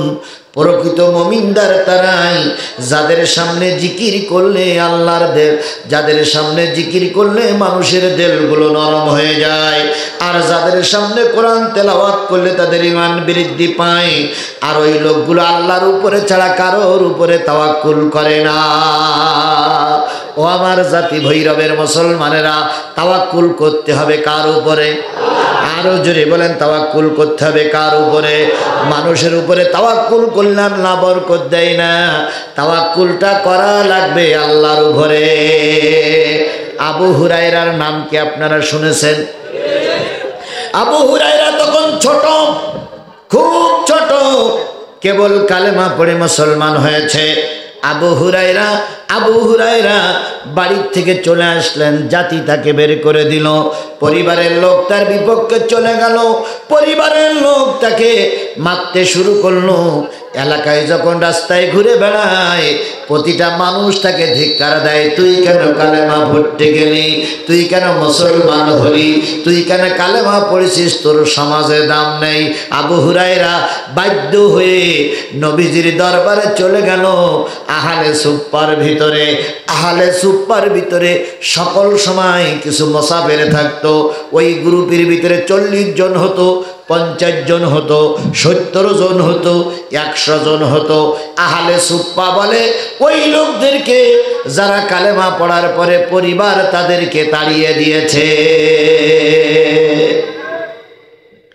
ছেলে কালেমা পড়েছে বাপ বিরোধী, বাপ কলেমা পড়েছে পরিবার বিরোধী, ভাই কলেমা পড়েছে ভাই বিরোধী। এইরকম লোকগুলো রসুলের মসজিদে এসে শুয়ে থাকতেন। মসজিদে শুয়ে থাকার পর সকাল সন্ধ্যা দুপুরে যদি কিছু হাদিয়া আসতো, এই হাদিয়া তারা ভাগ বটারা করে খেয়ে ফেলতো। এক লোকমা এক বাটি দুধ আসলে সবাই ভাগ করে খেয়ে ফেলতো। একটু খেজুর আর একটু পানি আসলে তারা সেগুলো ভাগ করে খেয়ে ফেলতো। এভাবে খাইতো আর সারাদিন মসজিদে নববীতে বসে থাকতো। এমন একটা সময় গেছে এক কাপড়ে সব কিছু হয়েছে। একটা কাপড় বুকের পরে বেঁধে রাখতো, ওটাই জামা, ওটাই লুঙ্গি, ওটাই পায়জামা। এবার কি শোনা যাচ্ছে? শোনা যাচ্ছে? অসুবিধা হচ্ছে কাদের? এদিকার লোক শুনতে পাচ্ছেন, তবে ভালো বুঝতে পারতেছেন না, এইটাই তো। এখন কি করা? যতটুকু বুঝতে পারেন এতটুকু একটু ধৈর্য ধরুন। আল্লাহ আপনাকে ধৈর্য দিলে পরকালে মুক্তি দেবে, পরকালে সম্মান বাড়িয়ে দেবে। আমার ভাইয়েরা, এক কাপড়ে নামাজ পড়তেন, এক কাপড়ে ঘুমাতেন, এক কাপড়ে রাত দিন 24 ঘন্টা থাকতেন। যারা আয়না ঘরে গিয়েছিল তাদেরকে বছরের পর বছর একটা কাপড়ে থাকতে হয়েছে। কথা বলেন ঠিক না বেঠিক? আমি তার জ্বলন্ত প্রমাণ। আমাকে 5টা দিন ওরা আয়না ঘরের ভিতরে রেখেছিল। এই 5 দিনের ভিতরে কাপড় পরিবর্তন তো দূরের কথা, ওরা গোসলও করতে দিত না। এরপরে যখন বলতাম ভাই একটু পেশাব করব, ওরা বালতি এনে দিত, বালতিতে পেশাব করো। বলতাম একটু টিস্যু দেন, ওনারা বলতেন টিস্যু আপনার জন্য হবে না। যখন বলতাম বাথরুমে যেতে হবে, পায়খানায় যেতে হবে, তখন ওরা পায়খানাটা দেখাই দিতেন। অনেক সময় পায়খানার ঘরের ভিতরে কোনো পানি থাকতো না, কাপড় দিয়ে মুছে আবার ওদের সঙ্গে আসতে হয়েছে। ঠিক এরকম নির্যাতন, এরকম অত্যাচার, এরকম কষ্ট অতীতের লোকদের হয়েছে। ওই আহলে সুফার ভিতরেও ছিল। 3 দিন 4 দিন পর্যন্ত কোনো খাবার তাদের জুটত না। হঠাৎ করে 4 দিন পর একটা পেয়ালা একটু দুধ এসেছে। আবু হুরায়রা বর্ণনা করেন ওই দিন আমাদের সংখ্যা ছিল 40-এর উপরে। দুধ এসেছে কতটুক? 1 পেয়ালা। আবু হুরায়রা ছিলেন ছোট মানুষ। তিনি বলেন আমি দুধগুলো হাতে নিলাম, হাতে নিয়ে সর্বপ্রথম নবীর দরবারে গেলাম। নবীর দরবারে যেয়ে বলতেছি ইয়া রাসূলুল্লাহ, 7 দিন পরে 1 পেয়ালা দুধ এসেছে। আমার ধারণা ছিল নবী বলবে দুধগুলো তুমি সব খেয়ে ফেলো, কাউকে দেওয়া লাগবে না। কিন্তু নবী তা বললেন না। নবী বললেন আবু হুরায়রা, তোমাদের সঙ্গে আহলে সুফায় কয়জন লোক আছে? আবু হুরায়রা বলেন ইয়া রাসূলুল্লাহ, সব মিলে 39 আর আপনি মিলে 40। 40 জন লোক কয়দিন না খাওয়া? দুধ এসেছে কতটুক? 1 পেয়ালা। নবীজি বললেন সবাইকে দাওয়াত করো। আবু হুরায়রা বলেন ইয়া রাসূলুল্লাহ, দুধ কিন্তু 1 পেয়ালা। নবীজি বললেন ওটাই তো দেখতে পাচ্ছি। আবু হুরায়রা বলেন ইয়া রাসূলুল্লাহ, যদি অনুমতি দিতেন আপনাকে দিতাম, আর বাকিটুক হয়তো আমি খাইতাম। নবী বললেন না না আবু হুরায়রা, ওরাও ক্ষুধার্ত, তুমিও ক্ষুধার্ত, আমিও ক্ষুধার্ত। এতটুক যদি অতীতের মানুষরা বুঝতো, আল্লাহর কসম, কারোর নামে 20টা মামলা, কারোর পরনের কাপড় ছিল না, আর কেউ কোটি টাকার মালিক হতে পারত না।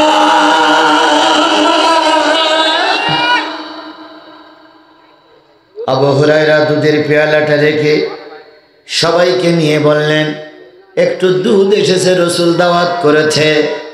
দুধগুলো রেখে নবীজি সবাইকে বসতে বললেন।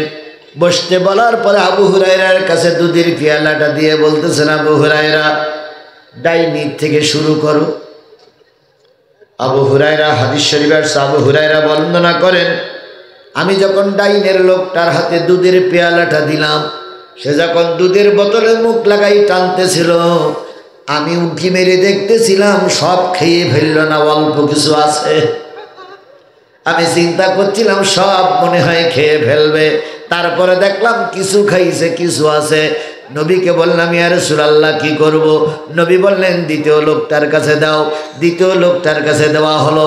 এভাবে করতে করতে করতে করতে ৩৮ জন লোকের উদার পূর্ণ করে পেট পূর্ণ করে খাওয়া হয়ে গেছে। আবু হুরায়রা দুধের পাত্রটা নিয়ে নবীর কাছে যেয়ে বলতেছি ইয়া রাসূলুল্লাহ এখন কি করব? নবী মিসকে হাসি দিয়ে বলেন আবু হুরায়রা এবার তুমি পান করো। হযরত আবু হুরায়রা বলেন আমি চিন্তা করছিলাম সব যদি আমি খেয়ে ফেলি নবীর ভাগে হয়তো কিছু থাকবে না, তাই কিছুটা খাইলাম আর কিছুটা নবীর কাছে দিয়ে বললাম ইয়া রাসূলুল্লাহ এবার আপনি খান। নবী বলেন আবু হুরায়রা তুমি ছোট মানুষ, আবার খাও। আবু হুরায়রা বলেন আমি আবার পান করলাম। নবীজি বলেন আবু হুরায়রা আবার খাও। তিনবার পান করার পরে নবী যখন বলেন আবু হুরায়রা আবার খাও, আমি আবু হুরায়রা আল্লাহর নামে কসম দিয়ে বললাম ইয়া রাসূলুল্লাহ আমার পেটে আর এক টুকটাও জায়গা নাই যেখানে সামান্য পরিমাণ দুধ ঢুকানো যায়। হাদিস শরীফে আছে বাকি যেটুক দুধ ছিল সেইটুক দুধ আমার নবী পান করলেন। পান করার পরে আল্লাহ নবী বললেন ওয়া আলা রাব্বিহিম ইয়াতাওয়াক্কালুন। মুমিন যারা হয় তারা আল্লাহর পরে তাওয়াক্কুল করবে, আর আল্লাহর পরে যদি কেউ তাওয়াক্কুল করে তার খাদ্যের ব্যবস্থা স্বয়ং আল্লাহই করে দেয়। আল্লাযীনা ইউকিমুনাস সালাতা ওয়া মিম্মা রাযাকনাহুম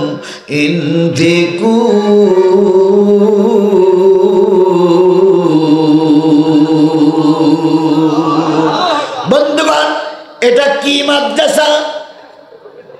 আর একটু জোরে বলেন কি মাদ্রাসা?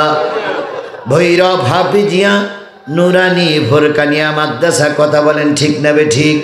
এরকম একটা মাদ্রাসা ছিল মিশরে, এরকম একটা হাফিজিয়া মাদ্রাসা। ওই হাফিজিয়া মাদ্রাসার থেকে একজন হাফেজ বেরিয়ে আসলেন। আজকে যে দুইজন হাফেজের মাথায় পাগড়ি পরেছি এই দুইজন হাফেজের বয়স কত হতে পারে? 12-14 বছর বয়স। আর আমি যে হাফেজ সাহেবের কথা বলতেছি মিশরে বাড়ি, 7 বছরের ছেলে কোরআনের হাফেজ। আর একটু জোরে বলেন না সুবহানাল্লাহ। 7 বছরের একজন কোরআনের হাফেজ যদি মাথায় পাগড়ি পরে সমাজে ঘোরাঘুরি করে এমন কোন জালেম নাই তারে ভালোবাসবে না। মিশরের যে বংশের থেকে ওই ছেলেটা হাফেজ হইছে ওই বংশে ওরা 7 ভাই। কয় ভাই? 7 ভাইয়ের ভিতরে এক ভাই হয়েছে কোরআনের হাফেজ, আর 6 ভাই জেনারেল শিক্ষিত। ওই হাফেজ সাহেবের বাবা মারা গেছে, মা বেঁচে আছে। ওরা কয় ভাই? 7 ভাই। হাফেজ সাহেব হেফজখানার থেকে মাথায় পাগড়ি পরে হুজুরের দোয়া নিয়ে যখন বুকে কোরআন শরীফ টানা নিয়ে বাড়ি এসেছে, মার জীবন ধন্য হয়ে গেছে। মা তখন যাই নামাজে বসে কাঁদতেছে, আল্লাহ আমার স্বামী মরে গেছে দুঃখ নাই, আমার ছেলে হাফেজ হয়েছে এটাই আমার জীবনের বড় পাওয়া। হাফেজ সাহেব নামাজ পড়ে, বাকি ছেলেরা নামাজ পড়ে না, মা খুশি হয়। একদিন হঠাৎ করে জুমার নামাজ পড়তে গেছে, ইমাম সাহেব বলতেছে আজকে ইসলাম নিবু নিবু অবস্থায়, ইসলাম দেশের থেকে বিদায় হয়ে যাচ্ছে। ভারতের বুকে আমাদের ইসলাম প্রচার করা দরকার। ঠিক এই মুহূর্তে ভারতের বুকে আমাদেরও ইসলাম প্রচার করা দরকার আছে না নাই? ভারত দেখেন প্রায় মসজিদের নিচে শিবির মূর্তি পাওয়া যাচ্ছে। প্রায় ওরা মসজিদের নিচে রামের মূর্তি পাচ্ছে, শিবির মূর্তি পাচ্ছে। এখান থেকে কয়েক বছর আগে সবচেয়ে ভারতের একটা বড় মসজিদ, কি মসজিদ জানো? বাবরি মসজিদ ভেঙে ওরা কি বানিয়েছে? রাম মন্দির বানিয়েছে। সেদিন মুর্শিদাবাদে এক মসজিদের নিচে নাকি রাম মন্দির পাওয়া গেছে। তারপরে কয়েকদিন আগে বলেছে যে আজমিরে নাকি রামের জন্মস্থান, রামের মন্দির ছিল। আমি চিন্তা করি তোমার রাম আর পালানোর জায়গা পাইনি, সব মসজিদের ভিতরে গিয়ে পালাইস। এত বড় ভারত, রাম কোন জায়গায় পালানোর জায়গা পাইনি, সব মসজিদে গিয়ে পালাইছে। তারপর ওদের আরেকটা নেতা ওই যে কি চিন্ময়, চিন্ময় প্রভু, চিন্ময় কৃষ্ণ দাস ওদের নাকি প্রভু। তাহলে প্রভু ওদের দেবতা, তো ওদের দেবতারে ধরিয়ে জেলখানায় এনে গেল পুলিশ, অথচ দেবতা কিছুই করতে পারল না। তাহলে ও কোন দেবতা? আমার ভাইয়েরা, ভারতে ইসলাম প্রচারের জন্য ওই মসজিদ যখন ইমাম সাহেব উদ্বুদ্ধ করলেন, ছেলেটা এসে বাড়ি এসে দেখে মা যায় নামাজে, মার মুখের কাছে মুখ লাগাই বলতেছে, মা আমি না কোরআনের হাফেজ, আমি কোরআনের দাওয়াত নিয়ে ভারতে যাব। যদি লোকের মতন লোক হয়, একজন লোক অনেক কিছুই করতে পারে। মা বলতেছে, বাজান তুই কোরআনের হাফেজ, আর বাকি ছেলেরা নামাজ পড়ে না, তুই আমাকে ফেলাই রেখে চলে যাবি? ছেলে তখন বলতেছে, মা তুমি দোয়া করো, যদি কোরআনের দাওয়াত নিয়ে ভারতে যাই আর ভারতে যদি মারা যাই, তোমাকেও আল্লাহ জান্নাতের মেহমান বানাবে, আমাকেও জান্নাতের মেহমান বানাবে। যে যেমন কথা তেমন কাজ। ছেলে আর মা প্রস্তুতি নিল। এবার সংবাদ পাওয়া গেল মিশর থেকে একদল মানুষ ভারতে ব্যবসা করার জন্য যাবে। হাফেজ সাহেব চিন্তা করলো, আমিও ওই কাফেলার সঙ্গে যাব। কি করার জন্য? দাওয়াত দেওয়ার জন্য। ওরা যাবে ব্যবসা করার জন্য, আর আমি যাব দাওয়াত দেওয়ার জন্য। ছোট ছোট হাফেজরা ভালো করে শোনো, তোমাদের দিকে জাতি তাকাই আছে, আমরা তাকাই আছি, বিশ্ব তাকাই আছে। বাংলাদেশের হাফেজ সাহেবরা বিভিন্ন বিশ্ব মডেল থেকে, বিভিন্ন বিশ্ব দরবার থেকে বড় বড় প্রাইজ নিয়ে আসতেছে আমাদের হাফেজ সাহেবরা। কথা বলেন, কথা বলেন। এটা যখন শুনি তখন আমাদের গর্বে, আমাদের গৌরবের প্রতীক, ওরা যখন প্রতীক নিয়ে ফিরে আসে তখন আমাদের মনটা উজাড় হয়ে যায়। কথা বলেন, ঠিক না বেঠিক? হাফেজ সাহেব বলল, আমি যাব দিনের দাওয়াত নিয়ে। ওরা আসবে ব্যবসা করার জন্য। ওদের কাফেলায় আছে 39 জন। হাফেজ সাহেব ওদের কাফেলায় যখন যোগ দিতে চাইল, তখন ওদের কাফেলায় লোক হয়েছে কয়জন? 19 জন আসবে কি করার জন্য? ব্যবসা করার জন্য। আরে একজন আসবে কিসের দাওয়াত নিয়ে? আল্লাহর কোরআনের দাওয়াত নিয়ে। মা যখন বুঝলেন 7 বছর 8 বছরের বাচ্চা আমার কথা শুনবে না, মা কিছু রুটি বানালেন, কিছু খাদ্য তৈরি করে দিলেন, এই কোরআন শরীফটা গেলাবের ভিতরে ঢুকালেন। এর আগে বিশ্বে কোরআন শরীফ কোনো গেলাবের ভিতরে থাকতো না, কোরআন আলগা আলগা থাকতো। একটা কাপড়ের গেলাম তৈরি করে মা কোরআন শরীফটা বুকের ভিতরে ঝুলাই দিলেন। 7-8 দিনের শুকনো খাবার দিলেন, কিছু নতুন পয়সা করে দিলেন, আর দিয়ে বললেন, বাজান যেখানেই থাকো তোমার মাকে যেন ভুলে যেও না, আর কোরআনের যেন অবমাননা করো না। কোরআন কিন্তু বিশ্বের সর্বশ্রেষ্ঠ কিতাব। মার উপদেশ নিয়ে ওই ছোট্ট হাফেজ 8 বছর বয়স, 7 বছরে হেফজ শেষ করেছে। মাঝখানে 1 বছর চলে গেছে। কোরআন বুকে ধরে নিয়ে রওনা হলেন ভারতের উদ্দেশ্যে। কিসের প্রচারের জন্য? এই মুসলমান কথা বলেন, কি প্রচারের জন্য? বিরাট একটা নৌকা, বিরাট একটা কাঠের নৌকায় 40 জন চললেন। নৌকা মিশরের স্থলবন্দর থেকে চালু হয়ে গেল। 1 দিন গেল, 2 দিন গেল, 3 দিন গেল, 4 দিন গেল, 5 দিনের রাতে এখনো ভারতে পৌঁছাতে পারেন নাই। ভারত সাগরের পরে যখন আসলো তখন দেখা গেল বিরাট একটা সুনামি, বিরাট একটা প্রলয়কারী ঘূর্ণিঝড়।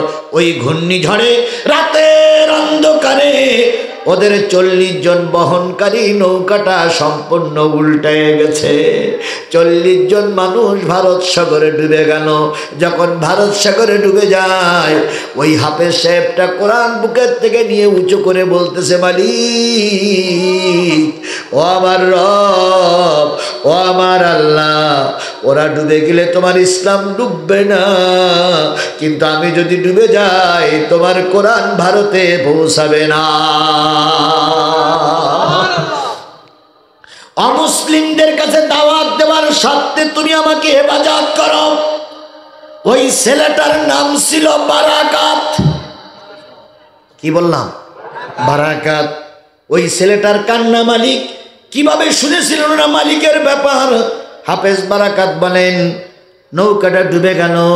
কিছুক্ষণ পরে আমি মাথা উঁচু করলাম, নৌকার লোকজনও নাই, আমিও, আমার কাছে যে কোরআন শরীফ ছিল সেটাও নাই, এরপরে আমার যে সাথীরা ছিল সেটাও নাই, আমার কাছে যে খাদ্যগুলো ছিল সেটাও নাই। আমি হাফেজ বারাকাত হাবুডুবু খাইতেছি, খাইতে খাইতে কোথায় যাব কুল কিনারা পাই না। আমার 39 জন লোক সব হারায় গেছে, নৌকাটা তলায় গেছে, কোরআন শরীফটা গলার থেকে ছাড়ায় গেছে। কিছুক্ষণ আমি হাবুডুবু খেতে খেতে, লবণাক্ত পানি খেতে খেতে এক পর্যায়ে বুঝলাম আমার হাতের কাছে বিরাট একটা কাঠের গুটুরি, কাঠের গুটি, বিরাট একটা কাঠের গুটুরি, বিরাট একটা কাঠের অংশ আমার হাতের কাছে ভাসতেছে। কে যেন বলতেছে, বারাকাত রে, ওই কাঠের গুড়ির পরে চড়ে বয়, আল্লাহ তোর কাঙ্ক্ষিত জায়গায় পৌঁছে দেবে।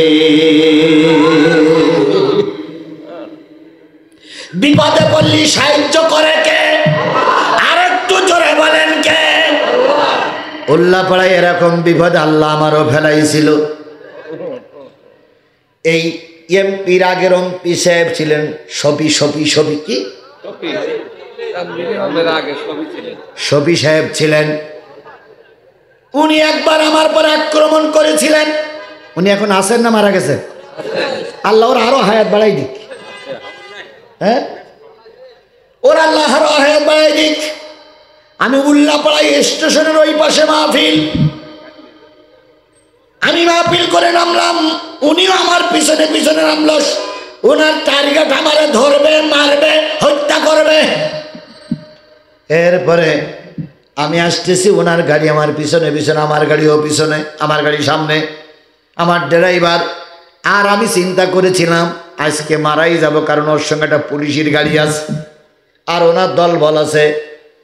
উনি আসতেছে, আমিও আসতেছি। হঠাৎ করে একটা ব্যাকর বাঘ,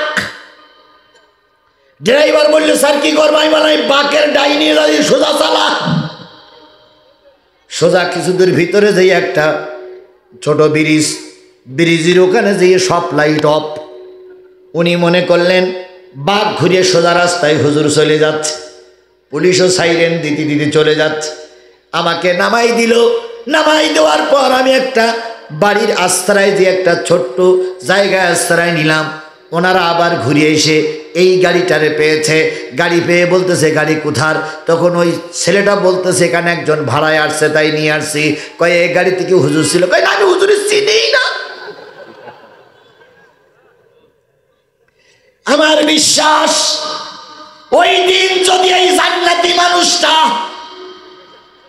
ওই দিন যদি আল্লাহর ওলি আমারে খুঁজে পেত, হয়তো সবাই করে আমার নদীকে দিত। সেদিন কে বাঁচিয়েছিল? কিসের জন্য?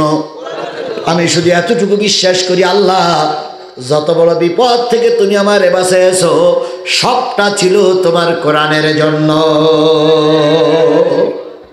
আপনারা ওয়াজে দেখেছেন, পাবনার এক মাহফিলে 3টে গুলি হয়েছে। না দেখলে আজকে যে বাড়িতে সার্চ করবেন, এরকম 8-10 জনের দূরে একটা ছেলে প্যান্ট শার্ট পরা, তার পাশে আরো 2 জন আছে। 3 জন বেশ মাহফিলে শুরুর থেকেই বসে আছে। আমি ওদের চাল চলন দেখে একটু ভয় পাচ্ছি, তারপরে কিছু বলতে পারছি না। ওয়াজ অর্ধেকটা হয়ে গেছে, হঠাৎ করে ওখান থেকেই পিস্তল বের করে গুলি। আমার যখন ডাইন পাশে কানের পাশ থেকে গুলি চলে যায়, আমি যদি মাথাটা একটু না ঘুরাতাম, ডাইরেক্ট ডান চোখ বেডে গুলিটা বেরিয়ে যেত। আবার বাম পাশের থেকে গুলি করলো, আমি আবার এই দিক ফেললাম, গুলিটা ওই পাশে বেরিয়ে গেল। এবার ডাইরেক্ট আমাকে শ্যুট করলো, আমি মাথাটা নিচু করে টেবিলের পরে লাগালাম। তিনটা গুলি যখন হলো জনগণ তার মধ্যে ঠিক পেয়েছে, জনগণ ওদের পরে আক্রমণ করলো, ওরা দৌড়িয়ে পালায়ে চলে গেল। আবার সেই মাহফিল শেষ পর্যন্ত হয়েছে। তাহলে এই যে গুলির থেকে বাঁচালেন কে? ওই যে নেতার আক্রমণ থেকে বাঁচালেন কে? তাহলে সেই আল্লাহ হাফেজ বারাকাতের জন্য সাগরের বুকে রহমত করতে পারে না? কারণ দুনিয়ায় যত বড় বিপদ হোক আল্লাহ তার কোরআনকে টিকাইয়ে রাখবে। হাফেজ বারাকাত বলেন, আমি এবার সারা রাত আর ভারত সাগরে থাকলাম। পরের দিন সারা দিন কাঠের পরে ঘুরতে লাগলাম। পরের দিন রাত চলে গেল, ভোর যখন হলো তখন আমি খেয়াল করলাম একটা দেশ দেখা যায়, কিছু মাটি দেখা যায়, কিছু দ্বীপ দেখা যায়। আমি ওই দ্বীপের কিনারায় যেয়ে কাঠের থেকে নেমে দ্বীপের পরে শুয়ে পড়লাম। আমার পরনে তখন কাপড় ছিল না, সব ওই সাগরে চলে গেছে, আমি সম্পূর্ণ উলাঙ্গ। হাফেজ বারাকাত বলেন, পরনে আমার কাপড় নাই, 3 দিন কোনো খাবার নাই, কোরআন শরীফ আমার কাছে নাই, কিচ্ছু নাই, আমি একা একা দ্বীপের পরে শুয়ে পড়লাম। ওই দ্বীপটার ভিতরে ছিল একজন মহিলা। ওই মহিলা প্রতিদিন কাঠ কাটতে যায় দ্বীপের পাড় দিয়ে। হঠাৎ করে তাকাই দেখে সূর্যর কিনারার আগো সূর্যর আলো পড়েছে, আর একটা ফুটফুটে চাঁদের মতন সন্তান দ্বীপের পরে শুয়ে আছে। মহিলাটা তার দুপুরের খাওয়ার কাঠ কাটা যন্ত্র, কাঠ বেঁধে নেওয়া দড়ি এক পাশে রেখে আস্তে আস্তে করে নদীর চরে যেয়ে নদীর কিনারায় যেয়ে বাচ্চাটারে উঁচু করে দেখে আল্লাহর বান্দা এখনো বেঁচে আছে। ওই মহিলা বাচ্চাটারে বুকের ভিতরে জড়াই ধরে বলতেছে, ও ভগবানের সৃষ্টি জীব মানুষ, তোমার চেহারা দেখে মনে হয় তুমি কোনো ভদ্র ঘরের লোক, তোমার চেহারাটা বড় সুন্দর। আপনারা যারা হজে গেছেন, যেয়ে দেখেছেন, যারা হজ করতে আসে, মিশরের মানুষ আর ফিলিস্তিনের মানুষের চেহারাগুলো দেখতে খুবই সুন্দর। ভাই যে কোনো গেছে মাইকের আওয়াজ শুনতে পাইনি, এখন তো আপনার আওয়াজ শুনতে পাচ্ছেন। তাহলে 3-4 লোক উঠে চলে যাচ্ছে কেন? এরা কি কোরআনের শত্রু? আগে যেগুলো গেছে দাবি করিনি, কারণ আগে মাইকের আওয়াজ শোনা যাচ্ছিল না, এই জন্য ওনারা চলে গেছে। তবে মাইকের আওয়াজ যদি এখন শোনা যায়, ফিরে আসলে কোরআন খুশি হবে, ফিরে আসলে আল্লাহ খুশি হবে, ফিরে আসলে মাদ্রাসা খুশি হবে, ফিরে আসলে রাসূল খুশি হবে। আর যদি ফিরে না আসো তাহলে শয়তান জিতে গেল। যে লোকগুলো চলে গেছে ওই লোকগুলো যাওয়ার থেকে শয়তান খুশি হয়েছে না? শয়তান এখন আনন্দ করতেছে আর বলতেছে কিছুটা হলে তো কিছু লোক বের করে দিছি। তাহলে শয়তানের খুশি করে যাব না আল্লাহর খুশি করে যাব? জোরে বলেন, কারে খুশি করে যাব? আমি হেফজখানার জন্য কথা বলছি, হেফজখানার জন্য কৌশলে কিছু টাকা আদায় করেছি, সবটা তো হেফজখানা। একটা টাকাও কি এখান থেকে নিয়ে আমি পকেটে ঢুকাইছি? সব টাকা কিসে দিয়েছি? হেফজখানায় দিয়েছি। তাহলে যা করেছি এই কোরআনের জন্য করেছি। আপনারা যারা বসে আছেন কোরআনের জন্য, এর ওসিলায় করে আল্লাহ আপনাদের মাফ করে দেবে। বন্ধুগণ, এগুলো সব রেখে দেন, পরে পড়ি দোয়া করবেন ইনশাআল্লাহ। এখন যদি আরো পড়তে যাই তাহলে ওয়াজই হবে না, রেখে দেন। আমার ভাইয়েরা, হাফেজ বারাকাত বুড়ি যখন তুললো, বুড়ি আর কাট কাটতে গেল না, পানির ভিতরে রুটিগুলো নরম করে করে বারাকাতের ভিতরে গালের ভিতরে দিল। বারাকাত রুটিটা খেয়ে একটু সুস্থ হয়েছে। 8 বছরের 9 বছর 8 বছরের ছেলে, মাঝখানের একটু বয়স বেশি হয়ে গেছে, ধরে নিলাম 9 বছর। 9 বছরের একটা ছেলে ন্যাংটা, মা এটা সহ্য করতে পারে না, তাই মা কোমরের ওড়নাটা খুলে ওই বাচ্চার কোমরে পরানো। কিছুক্ষণ পর রুটি আর পানি খেয়ে ওই বাচ্চা আকাশের দিকে তাকাইয়ে বলতেছে, আল্লাহ ইয়া উম্মু ইয়া উম্মু ইয়া উম্মু, ওই নারীটা বুঝলো এটা মুসলমান। আর ইয়া উম্মু মানে কি? হে আমার মা, হে আমার মা, হে আমার মা, আমি মহাবিপদে পড়েছি। ওই নারী বাচ্চাটা নিয়ে বাড়ি গেল। বাড়ি যাওয়ার পরে ওই ঘরের ভিতরে 9 বছর ওই নারীর একটা মেয়ে ছিল। ওই মেয়ে আর মা হলো ওই ঘরে বসবাস করে। বাইরের থেকে হিন্দি ভাষায় ডেকে বলতেছে, ও আমার মা, ও আমার মেয়ে, বেরিয়ে আয়, ভগবান রহমত করে তোর একটা ভাই তো আমাদের জন্য বাজেট করে দিয়েছে। তোর একটা দাদা আমি নদীর চরে কুড়িয়ে পেয়েছি। বোনটা চলে আসলো, ভাইটার হাত ধরলো, ধরাধরি করে সবাই বাড়ি চলে গেল, ঘরের ভিতরে চলে গেল। বলুন তো হাফেজ সাহেব কি নামাজ কাজা করতে পারে? হাফেজ সাহেব নাই ঠিকই, হাফেজ সাহেবের কোরআন নাই, কিন্তু হাফেজ সাহেবের দিলের ভিতরে আছে কয় পারা কোরআন। হাফেজ সাহেব চিন্তা করলো, আমি 7 সমুদ্রের 13 নদী পার হয়ে ভারতে এসেছি কিসের দাওয়াত দেওয়ার জন্য। আমার টার্গেট মিস করলে চলবে না, যেভাবেই হোক এই ভারতের মাটিতে কোরআনের দাওয়াত পৌঁছানো লাগবে। নিয়ত করলে বরকত দেয় কে? আল্লাহ। অনেক হাজী সাহেবদের টাকা নেই কিন্তু হজ কবুল হয়েছে, আবার অনেকের টাকা আছে যেতে পারেনি। এরকম লোক আছে না, কোটি কোটি টাকার মালিক, হজ করতে পারিনি, কবরে যেতে হয়েছে। আবার অনেকের কিচ্ছু নাই, আল্লাহর ঘর জিয়ারত করার সুযোগ পেয়েছে। এই জন্য নিয়ত করলে বরকত দেয় কে? আরো জোরে বলেন, বরকত দেয় কে? হাফেজ সাহেবের টার্গেট আমি আল্লাহর কোরআনের দাওয়াত ভারতের মাটিতে পৌঁছাবই ইনশাআল্লাহ। আল্লাহ রাব্বুল আলামিন বরকত কিভাবে দেয়? হাফেজ সাহেব চিন্তা করে, আমি যদি পরিচয় দিই আমি মুসলিম, এর সরকার, এই দেশের সরকার আর এরা আমাকে মেরে দেবে। এই জন্য হাফেজ সাহেব পরিচয় দেয় না। তবে নামাজ কালাম হাফেজ সাহেব ভুলে যায় না। সারাদিন ওই মহিলা ওই মেয়ের সঙ্গে ঘোরাফেরা করে। মা বাজারে, মা জঙ্গলে কাঠ কাটে, বাজারে বিক্রি করে, রান্না বাড়া হয়। হাফেজ সাহেব মেয়েটা, মেয়ের মা খেয়ে 3 জন 2 ঘরে শোয়।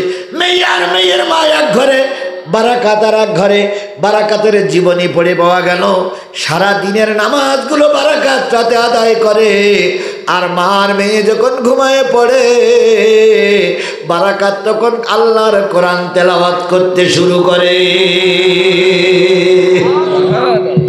আউযু বিল্লাহি মিনাশ শাইতানির রাজিম, বিসমিল্লাহির রহমানির রহিম। ইয়াসিন ওয়াল কুরআনিল হাকীম, ইন্নাকা লামিনাল মুরসালিন আলা সিরাতিম মুস্তাকিম, তানজিলাল আজিজির রহিম, লিতুনজিরা কওমান মা উনজিরা আবাউহুম ফাহুম গাফিলুন। জেনে নিও মুসলমান, রাত অনেক হয়ে গেছে, 3টার সময় হেফজ মাদ্রাসার পাশে এসে একটু দাঁড়াও। দেখো আল্লাহর কোরআনের হাফেজরা কি সুন্দর সুললিত কণ্ঠে আল্লাহর কোরআন তেলাওয়াত করতেছে। একটা বাচ্চাও চুপ করে থাকে না, সবাই দোল দেয়, সবাই দোল দেয়, সবাই দোল দেয়। দোলের তালে তালে আল্লাহর কোরআন তেলাওয়াত হয়। হাফেজ বারাকাত তেলাওয়াত করে। এভাবে করতে করতে 1 বছর পার হয়ে গেল। বারাকাতের বয়স 10, মেয়েটার বয়সও 10। এবার মা কাট কাটে। বারাকাত একদিন বলল, মা আমি না তোমার সন্তান, আমি আমার মা বিদায় দিয়ে তোমাকে মা পেয়েছি। আমার দেশ পরিত্যাগ করে নতুন একটা দেশ পেয়েছি, আমার ভাইদের পরিত্যাগ করে একটা বোন পেয়েছি। তুমি মা বুড়ি মানুষ, কাট কাট পেয়ে বাজারে বিক্রি করবে, হয় না। দড়িটার কাঠুর দড়িটার ওই অস্ত্রটা আমার কাছে দাও, জঙ্গলটা দেখাইয়া দাও। আজকের থেকে তোমার এই সংসারের দায়িত্ব আমার। বলুন তো বুড়িটা খুশি না বেজার? বলুন তো বুড়িটা খুশি না বেজার? আর ও মেয়েটাও কি খুশি? আল্লাহ, হে ভগবান, তুমি আমার একটা ভাই দিয়েছো। আর বুড়ি বলে, হে ভগবান, আমার পেটে সন্তান হয়নি, কিন্তু তুই আসমান থেকে একটা সন্তান দিয়েছ। ভারত তুমি বুঝলে না, মুসলমানদের বিপক্ষে চলে গেলে ভারতের যত ঐতিহ্য সব মুসলমানদের হাতে গড়া। বাবরি মসজিদ মুসলমানদের গড়া, তারপরে আগ্রার তাজমহল কাদের গড়া? দিল্লির গেট মুসলমানদের, তাজমহল মুসলমানদের, আজমির শরীফ মুসলমানদের। সব যদি ভেঙে দেওয়া, সব যদি গুড়িয়ে দাও, তাহলে কি শিবির লিঙ্গ দেখতে যাবে মানুষ? ধ্বংস হয়ে যাবে ভারত। কথা বলেন ঠিক না বেঠিক? আর আজ হোক কাল হোক প্রস্তুতি নিয়ে আল্লাহ রসুল বলেছেন ভারতের সঙ্গে মুসলমানদের একটা যুদ্ধ হবে। সেই যুদ্ধে অনেক মুসলমান শহীদ হবে, সর্বশেষ ওই যুদ্ধে মুসলমানরা বিজয় অর্জন করবে, আর ভারত ভেঙে খান খান হবে। রসুলের সব ভবিষ্যৎবাণী যদি সত্য হয়ে থাকে, কোরআন শরীফ মাথায় করে নিয়ে বলতেছি এটাও সত্য, এটাও সত্য যে একদিন ভারত ভাগ হবে, সেদিন ওই ভারতে মুসলমানদের পতাকা উড়বে। আল্লাহ যেন সেইটা দেখার তৌফিক আমাদের দান করেন, সকলে মিলে বলুন আমিন। এই হিন্দুদের দেশ, এই শুকর খাওয়া দেশে বারাকাত আসলেন দাওয়াতি কাজ করার জন্য। এবার কাট কাটে দেখতে দেখতে 6 মাসের ভিতরে এখন আর খাদ্যের অভাব নাই, বাড়িতে চাউলের অভাব নাই, মাছ গোশের অভাব নাই। বুড়িও খুশি, মেয়েটাও খুশি, বারাকাতও খুশি। 1 বছর চলে গেছে। বারাকাতের বয়স এখন কত? 11। মেয়েটার বয়স এখন কত? 11। এভাবে করতে করতে আরো 1 বছর চলে গেল। এই 12 বছরের মেয়ে, 12 বছরের বারাকাত, আর এই 50-60 বছরের বুড়ি, সুখের সংসার। এর চাইতে সুখ আর কখনো হতে পারে না। হঠাৎ করে হাফেজ বারাকাত সকালবেলা চলে গেছে কাঠ কাটার জন্য। কাঠ কেটে বাজারে বিক্রি করে চাউল গোশত মাছ নিয়ে যখন বাড়ির গেটের ভিতরে ঢোকে, গেটের পাশে এসে শুনতেছে মেয়ের মা কাঁদতেছে, ভগবান সুখ বুঝি আমাদের কপালে সইল না। আল্লাহ, তুমি সুখীর মুখ দেখেই তাই কেড়ে নিলে, সুখটা তুমি আমাদের দিলে না। বারাকাত একটু শব্দ করলেন, মেয়ের মা আলাদা হয়ে গেল। বারাকাত ঘরের ভিতরে যেয়ে দেখে মেয়ের চোখে পানি, মার চোখে পানি। বারাকাত হিন্দি ভাষা ততক্ষণে শিখে গেছে। বারাকাত ডাক দিয়ে বলে, মা আমি তোমাদের সংসারের হাল ধরেছি, এখন সংসারে সুখ এসেছে, এতে কি তোমরা সন্তুষ্ট না? মা বলতেছে, বাজানো কথা বলিস না, ভগবান আমাদের পর অসন্তুষ্ট হবে। মেয়েটা বলে, দাদা এরকম কথা বলবেন না, ভগবান অসন্তুষ্ট হয়ে যাবে। তাহলে কান্দো কেন? মেয়ে চোখের পানি মুছলো, মা চোখের পানি মুছে বলতেছে, বাজান রে, এত বড় বিপদ আমাদের সামনে এসেছে, যেই বিপদের মোকাবেলা করার মতন কেউ না। বারাকাত বললেন, মা কি বিপদ? কই, তোর শুনে লাভ নেই, কারণ তুই আমি ক্ষুদ্র মানুষ, তোর শুনে কোনো উপকার হবে না। বারাকাত বলতে, মা একটু বলো না। কয়, রাষ্ট্রের একটা হুকুম জারি হয়েছে। কি হুকুম? মা বলতেছে, বাদান রে, আমরা যে দেশে যে রাজ্যে বসবাস করি, এই রাজ্যের একটা নিয়ম আছে। কয়, কি নিয়ম? কয়, প্রতি অমাবস্যার রাত্রিতে একটা যুবতী মেয়ে, তোরে যেখানে কুড়ি পেড়ে পেয়েছিলাম ওই জায়গায় একটা ঘর করা আছে, ওই ঘরের ভিতরে প্রতি অমাবস্যার রাত্রিতে একটা মেয়ে দিয়ে আসতে হয়, বধূ বরণ করে নিয়ে যেতে হয়। কানে দুল, নাকে ভুল, হাতে চুড়ি, গলায় সেন, নতুন পোশাক, নতুন কি বলে সুগন্ধি পরিয়ে, নতুন পোশাক পরিয়ে সম্পূর্ণ নববধূ বানিয়ে ওই ঘরের ভিতরে রেখে আসতে হয়। রাতের বেলায় কে বা কারা ওই ঘরের ভিতরে এসে ওই মহিলাটারে ব্যবহার করে, তারা নাকি জেন প্রকৃতির মানুষ, তারা নাকি জেন। এরা ওই মহিলাটার ব্যবহার করার পর 1 মাস আর দেশের কোনো অত্যাচার হয় না। পরবর্তী মাসে আর একটা যুবতী মেয়ে দিয়ে আসতে হয়। প্রতি বছরে 12টা মেয়ে ওই ঘরের ভিতরে দিয়ে আসতে হয়। রাতের অন্ধকারে ওরা যে সংখ্যায় কতজন আসে কেউ বলতে পারবে না। ওরা প্রথম নারীটারে ব্যবহার করে, নারী ওদের ব্যবহার সহ্য করতে না পেরে মারা যায়। মারা যাওয়ার পরে ওই দুষ্টু জেনেরা ওই নারীর বিভিন্ন জায়গার গোশতগুলো কামড়িয়ে কামড়িয়ে খেয়ে ফেলে, ওই নারীর চোখ তুলে নেয়, ওই নারীর কান কেটে খেয়ে ফেলে, ওই নারীর নাক কেটে খেয়ে ফেলে, ওই নারীর জিহ্বা কেটে নেয়, ওই নারীর লজ্জাস্থান ক্ষতবিক্ষত হয়ে যায়, ওই নারীর শরীরে কোনো গোশত থাকে না, কিছু হাড়কঙ্কাল থাকে। ওই হাড়কঙ্কালগুলো পরের দিন সরকার বাহাদুর নিয়ে আসে, আর সরকার বাহাদুর এনে ওই ওদের যে পোড়ানোর জায়গা আছে ওইখানে যেয়ে শ্মশানে যেয়ে শেষ পর্যন্ত পোড়াইয়ে ছাই করে দেয়। এটা নাকি দেশের একটা কালচার। একটু আগে তুই আসার আগে সরকার বাহাদুরের পুলিশ, র্যাব, সেনাবাহিনী আমার বাড়ি এসেছিল, এসে বলে গেল আগামীকাল রাত্রিতে তোমার এই মেয়েটা ওই ঘরে রেখে আসতে হবে। দেখেছেন তো, সুখ আসার পর কি আসে? দুঃখ। দেশ স্বাধীন হয়েছে বলে, আমরা স্বাধীন করেছি বলে আনন্দ করার কোনো সুযোগ নাই, আবারও বিপদ আসতে পারে। একজন বড় মনীষী বলেছিলেন, স্বাধীনতা অর্জন করা সহজ, টিকাই রাখা বড় কঠিন। এখন আমাদের দেশের স্বাধীনতা টিকাই রাখা বড় কঠিন হয়ে দাঁড়াইছে। কথা বলেন ঠিক না বেঠিক? এমনি তো ডক্টর মোহাম্মদ ইউনূস একজন অরাজনৈতিক ব্যক্তিত্ব, এ তো রাজনীতি বোঝেই না। তারপরে তারা আশেপাশে যে আমলারা আছে প্রায় সব ভারতের দালাল, ইসকনের সদস্য। মনীষা একজন ইসকনের মহিলা কর্মী, গতকালকে ধরা পড়িয়ে অজ্ঞাত কারণে আজকে সে জামিনে মুক্তি পেয়েছে। এইরকম যদি চলতে থাকে দেশে আর একটা ভয়াবহ অবস্থা আমাদের সামনে আসতেছে।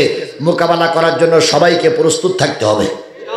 এই জন্য স্বাধীনতা অর্জন করা সহজ, টিকাই রাখা নারী কান্দে ভগবান কেন বা তুমি সুখ দিলে? ছেলেটা যখন এই কথা শুনলো তখন বলল, মা চোখের পানি মুছে ফেলো, এই বোন চোখের পানি মোছ। মা তখন যে পায়ে জড়াই ধরে বলতেছে, বাজান তুই নাই একা, ওই সেনাবাহিনীর সঙ্গে মোকাবেলা করে তুই পারবি না, র্যাবের সঙ্গে মোকাবেলা করে তুই পারবি না, যায় যাক মেয়ে যাক, তুই আর আমি তো ভালো থাকি। তো ছেলে বলতেছে, না মা আমার ভিতরে একটা মন্ত্র আছে,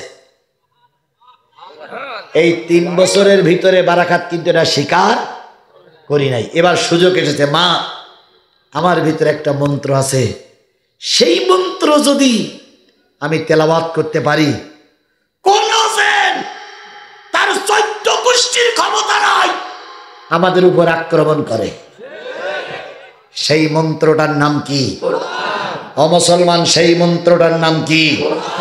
সেই মন্ত্র আজকে 2 জন হাফেজ সাহেবরা মুখস্থ করে এখান থেকে বেরিয়ে গেল। একটু সুবহানাল্লাহ বলবেন না? সুবহানাল্লাহ বলবেন না? সেই মন্ত্র আমার সামনে, সুবহানাল্লাহ সুবহানাল্লাহ সুবহানাল্লাহ। হাফেজ বারাকাত বলেন, মা চোখের পানি মুছে ফেলো। মা ডাক দিয়ে বলে, বাবা ওরা সব জালেম, বিরাট সরকার, ওরা তুমি পারবা না। বারাকাত বললেন, আমি একটু চেষ্টা করে দেখি। চেষ্টা না করে আমার বোনটারে আমি বেঁচে থাকা অবস্থায় বিপদের মুখে ছেড়ে দিতে পারি না। আগামীকাল রাতে যেতে হবে, তাই না মা? হ্যাঁ। বোনটারে বললেন, বোন তুই শোন। মারে বললেন, মা তুমি শোনো। কি? তোর সবচেয়ে নামি দামি যে কাপড়গুলো আছে সেইগুলো কালকে বিকেলবেলা আমার পরাই দিবি, আমি হব বধূ। আর তুই কালকে দুপুরের পরে বাড়ির থেকে বেরিয়ে জঙ্গলে যাবি, যতক্ষণ বিজয় হয়েছে এই শব্দ না শুনবি ততক্ষণ তুই বাড়ি আসবি না। আর মা কালকে যখন ওরা নিতে আসবে তখন তুমি বারান্দায় বেশি বসে একটু কান্নাকাটি করবা। আমি জানি তোমার কান্না আসবে না, কারণ আমি তো তোমার পেটের সন্তান না, তারপরও কান্নার অভিনয় করা লাগবে। আর কানে দুল আমার তো ফুটো নাই, তারপরে পরাই দে। নাকে যেভাবে পরা, হাতের চুড়ি পরা। বারাকাত হইলেন নববধূ, মেয়ে গেলেন জঙ্গলে। মা বিকালবেলা কানতে বসে, আহারে আমার ছেলে, মা আহারে আমার মেয়ে। মার কান্নার সুরই আলাদা। র্যাব, পুলিশ, সেনাবাহিনীর লোক এসে বলতেছে, মা কেন্দে লাভ নাই, দেশের সার্বভৌমত্ব বজায় রাখার জন্য তোমার মেয়ে যাচ্ছে কুরবানি হতে, আর আমার দেশ শান্তিরই থাকবে। মা কানলেন। বারাকাতকে পালকির ভিতরে করে নিয়ে পালকিতে তুলে নাচ গান করতে করতে ঢাকঢোল পিটাতে পিটাতে আজকের আমাবস্যার রাতে দিয়ে আসা হলো। ওই নদীর কিনারে একটা ঘর করা আছে, ওই ঘরের ভিতরে বারাকাত ঢুকে সেনাবাহিনীদের ইশারা করলেন, আপনারা চলে যেতে পারেন, কোনো ভয় নাই, তোমরা কেউ না থাকতে পারো, কিন্তু আমার সঙ্গে বড় একটা শক্তি আছে, তিনি হলেন আমার আল্লাহ। বাংলার দামাল ছেলেরা, বাংলার কলেজ পড়ুয়া ছেলেরা, সেই আল্লাহ এখন আছে না নাই? সেই আল্লাহ এখন আছে না নাই? তোমাদের কোনো ক্ষমতা ছিল না এই ব্যক্তির বাচ্চা তাদের, যদি আল্লাহ রহমত না করত। যে আল্লাহ রহমত করে এই জালেমদের হাত থেকে দেশটার হেফাজত করেছে, সেই আল্লাহ আজও আছে না নাই? আর একবার যদি ময়দানে নামতে হয়, প্রস্তুত থাকো। তবুও ভারতের কাছে আমাদের দেশের আমাদের দেশের এই অবস্থা বিক্রি করে দেওয়া হবে না। কথা বলে ঠিক না বেঠিক? ভারতকে 1 ইঞ্চি জায়গা আমরা ছেড়ে দেব না। ভারত বলতেছে চট্টগ্রাম দখল করবে, এসে দেখো চট্টগ্রাম কারোর বাবার পৈতৃক সম্পদ নয়। কথা বলেন ঠিক না বেঠিক? এটা আমার স্বাধীন সার্বভৌম দেশের একটা অংশ। চট্টগ্রামে যদি হিন্দুরা আক্রমণ করে, আমরা এখান থেকে লং মার্চ করে চট্টগ্রামে যাব, তোমার ভারতের কোন সৈন্যকে 1 ইঞ্চি জায়গা দখল করতে দেওয়া হবে না, হবে না, হবে না।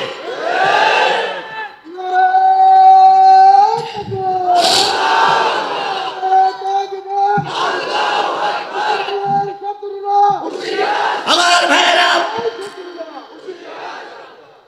আমি চেয়েছিলাম 12টায় শেষ করব, 12টায় 20 হয়েছে। আমার এটা শেষ করতে আর 10টা মিনিট দেবেন আপনারা? সবাই দেবেন তো? কেউ আবার রাস্তায় ইট পেট কেন দাঁড়াই নাই তো যে মেরেই মারবো দোষ? আল্লাহ আমাদের 10টা মিনিট কবুল করুক। মাইকটা ভালো হলে অস্তা আরো ভালো হতো।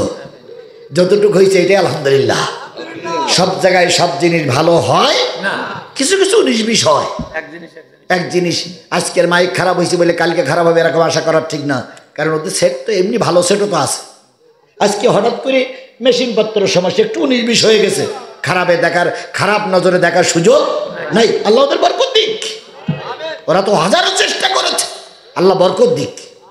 উল্টো বসবেন না, কেউ গালাগালিজ করবেন না, কারণ ইলেকট্রনিক জিনিস খারাপ তো হতেই পারে। আপনার আমার ভরসা নেই।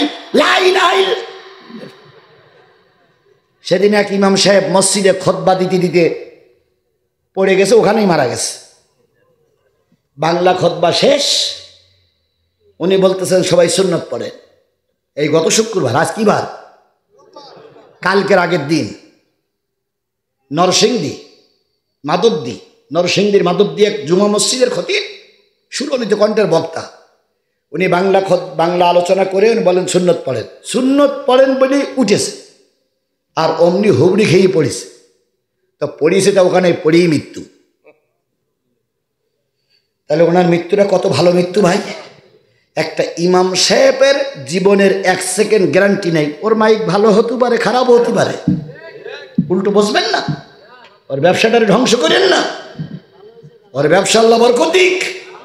আমরা দোয়া করেছি মাইক ভালো হয়ে গেছে, আল্লাহ তোমার ব্যবসায় বরকত দিক। আমরা তোমার শত্রু নয়, তবে খেয়াল করবা যাতে করে ভালো হয়, আল্লাহ বরকত দিক।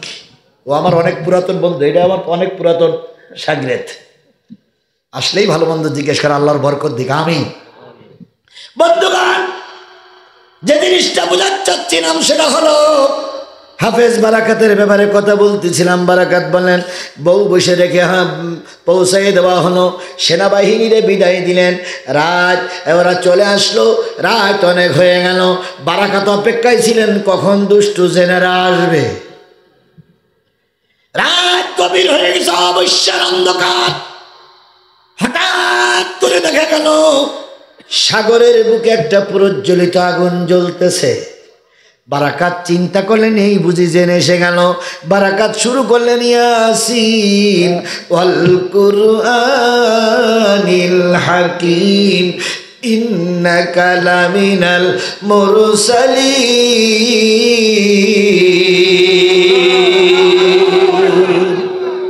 আগুন থেমে গেল। খানিকক্ষণ পরে আবার দেখা গেল ঘরের চারিপাশে আগুন জ্বলতেছে। তার মানে জেন এখন ঘরের চারিপাশে। হাফেজ বারাকাত সূরা জিন তেলাওয়াত করতে শুরু করেন, আলহামদুলিল্লাহ। জেনেরা ঢুকতে না পেরে জেন চলে গেল। কখন জানি ফজরের আজান হয়ে গেল। হাফেজ বারাকাত তখন কোরআন শরীফের বুরুজ পড়তেছিলেন, ওয়াসসামাই যাতিল বুরুজি ওয়াল ইয়াউমিল মাউদ।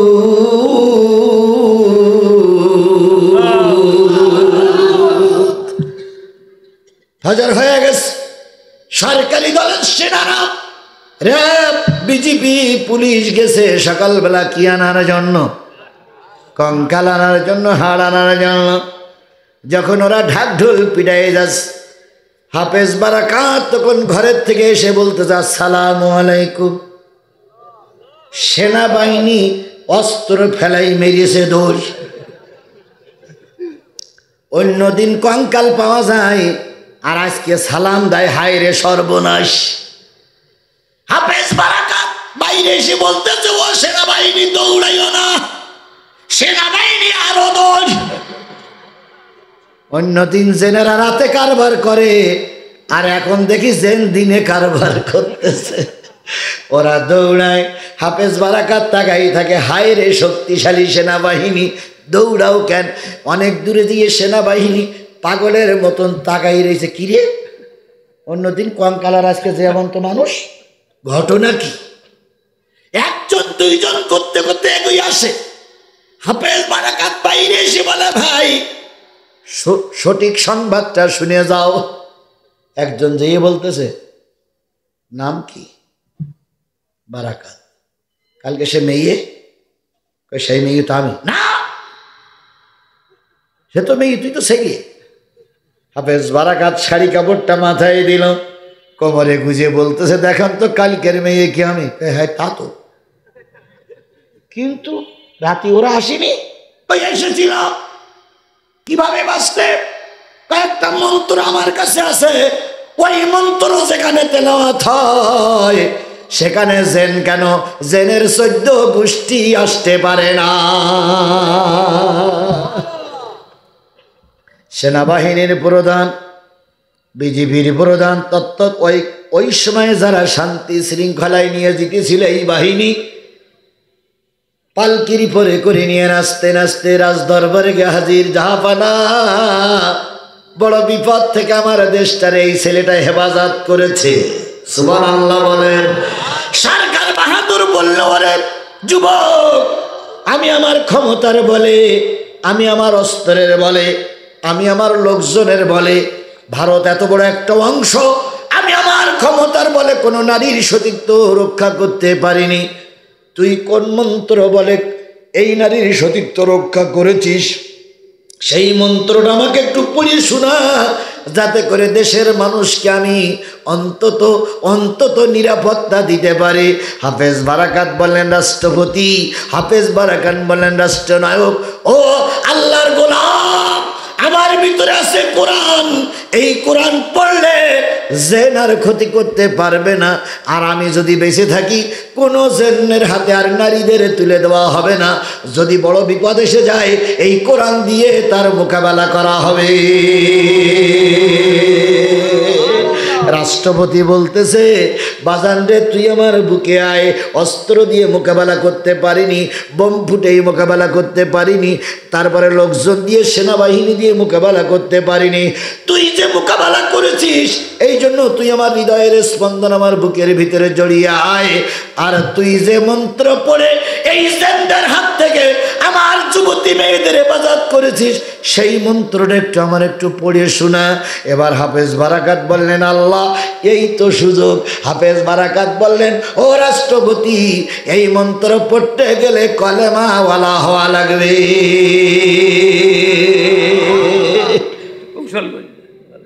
বারাকাত তখন বলতেছে, এই মন্ত্র পড়তে গেলে কি ওয়ালা হওয়া লাগবে? রাষ্ট্রপতি তখন বলতেছে, কালেমাওয়ালা হলে যদি বিপদ থেকে বাঁচা যায়, তুই সেই কালেমা আমার পড়াই দে। রাষ্ট্রপতি কলেমা পড়লেন, সেনাবাহিনীর প্রধান কলেমা পড়লেন, গোটা দেশে সমাবেশ হতে শুরু করলো আর বললো রাষ্ট্রপতি, সেনাবাহিনী প্রধান, প্রধান বিচারপতি সব কলেমাওয়ালা হয়ে গেছে এই বিপদ থেকে বাঁচার পরে। এইবার ওই এলাকার যেখানে যাই সেখানের লোকজন দলে দলে কালেমা পড়ি মুসলমান হয়ে যায়। যে অঞ্চলে, ভারতের যে অঞ্চলে হাফেজ বারাকাত কালেমার দাওয়াত দিয়ে লক্ষ লক্ষ কোটি কোটি মানুষকে কালেমাওয়ালা বানাইছিলেন, ওই অঞ্চলটার নাম হচ্ছে মালদ্বীপ। অঞ্চলটার নাম কি? মালদ্বীপ। মালদ্বীপ ছিল ভারতের একটা অংশ, অনেকগুলো দ্বীপেরই সমন্বয়ে হলো মালদ্বীপ। ওই দ্বীপে দ্বীপে কালেমার দাওয়াত দিয়েছে এই একজন হাফেজ, তারও সিলাই করে সেখানে কালেমার ঝান্ডা উড়েছে। আজও মালদ্বীপ কোরআন দিয়ে চলতেছে। তাহলে ছোট একজন বারাকাত যদি, একজন হাফেজ সাহেব যদি কোরআনের দাওয়াত দিয়ে ভারতের মতন অমুসলিমদের দেশে যদি কালেমার দাওয়াত পৌঁছাতে পারে, আমরা বাংলাদেশের 18 কোটি মানুষের কম বেশি কোরআন শরীফ জানা আছে না নাই? তাহলে তাই যদি থাকে, বারাকাতের মতন শপথ দিয়ে আমরাও ময়দানে নামবো, ভারতকে আমরা শিক্ষা দেব, মুসলমানেরা কোন ভারতের কাছে মাথা নত করবে না। কোরআনের জন্য প্রয়োজনে আবার রাস্তায় নামবো, কোরআনের জন্য আবার জীবন দেব, কোরআনের জন্য রাজপথে শহীদ হব। তবে অমুসলিমদের কাছে আমার দেশ বিক্রি করে দেব না। কারা কারা রাজি আছেন? 2 হাত উঁচু করে মালিকের দেখা। আল্লাহ আমাদের এই হাতগুলোরে কবুল করে নিক, মৃত্যুর আগ পর্যন্ত কোরআনের পক্ষে থাকা তৌফিক দান করুক। আল্লাহ তুমি দয়া করে এই হেফজখানা এবং আমাদেরকে তুমি কবুল করে নাও। এক বারাকাত যদি কোরআনের দাওয়াত দিয়ে ভারত ইসলাম প্রচার করতে পারে, আমরা হাজারো বারাকাত নয়, লক্ষ বারাকাত নয়, কোটি কোটি বারাকাত বাংলাদেশে আছে, আমরা সবাই সংঘবদ্ধভাবে এই ভারতদের মোকাবেলা করব। তবু কোরআনের শত্রুর কাছে আমরা মাথা নত করব। আল্লাহ এই শপথের পরে আমাদের টিকে থাকার তৌফিক দান করুক। বন্ধুগণ, রাত একটু বেশি হয়ে গেল মনে হয়। সূরা ফাতিহা ইখলাস শরীফ পড়ি, এখনই দোয়া, এখনই দোয়া, এখনই দোয়া।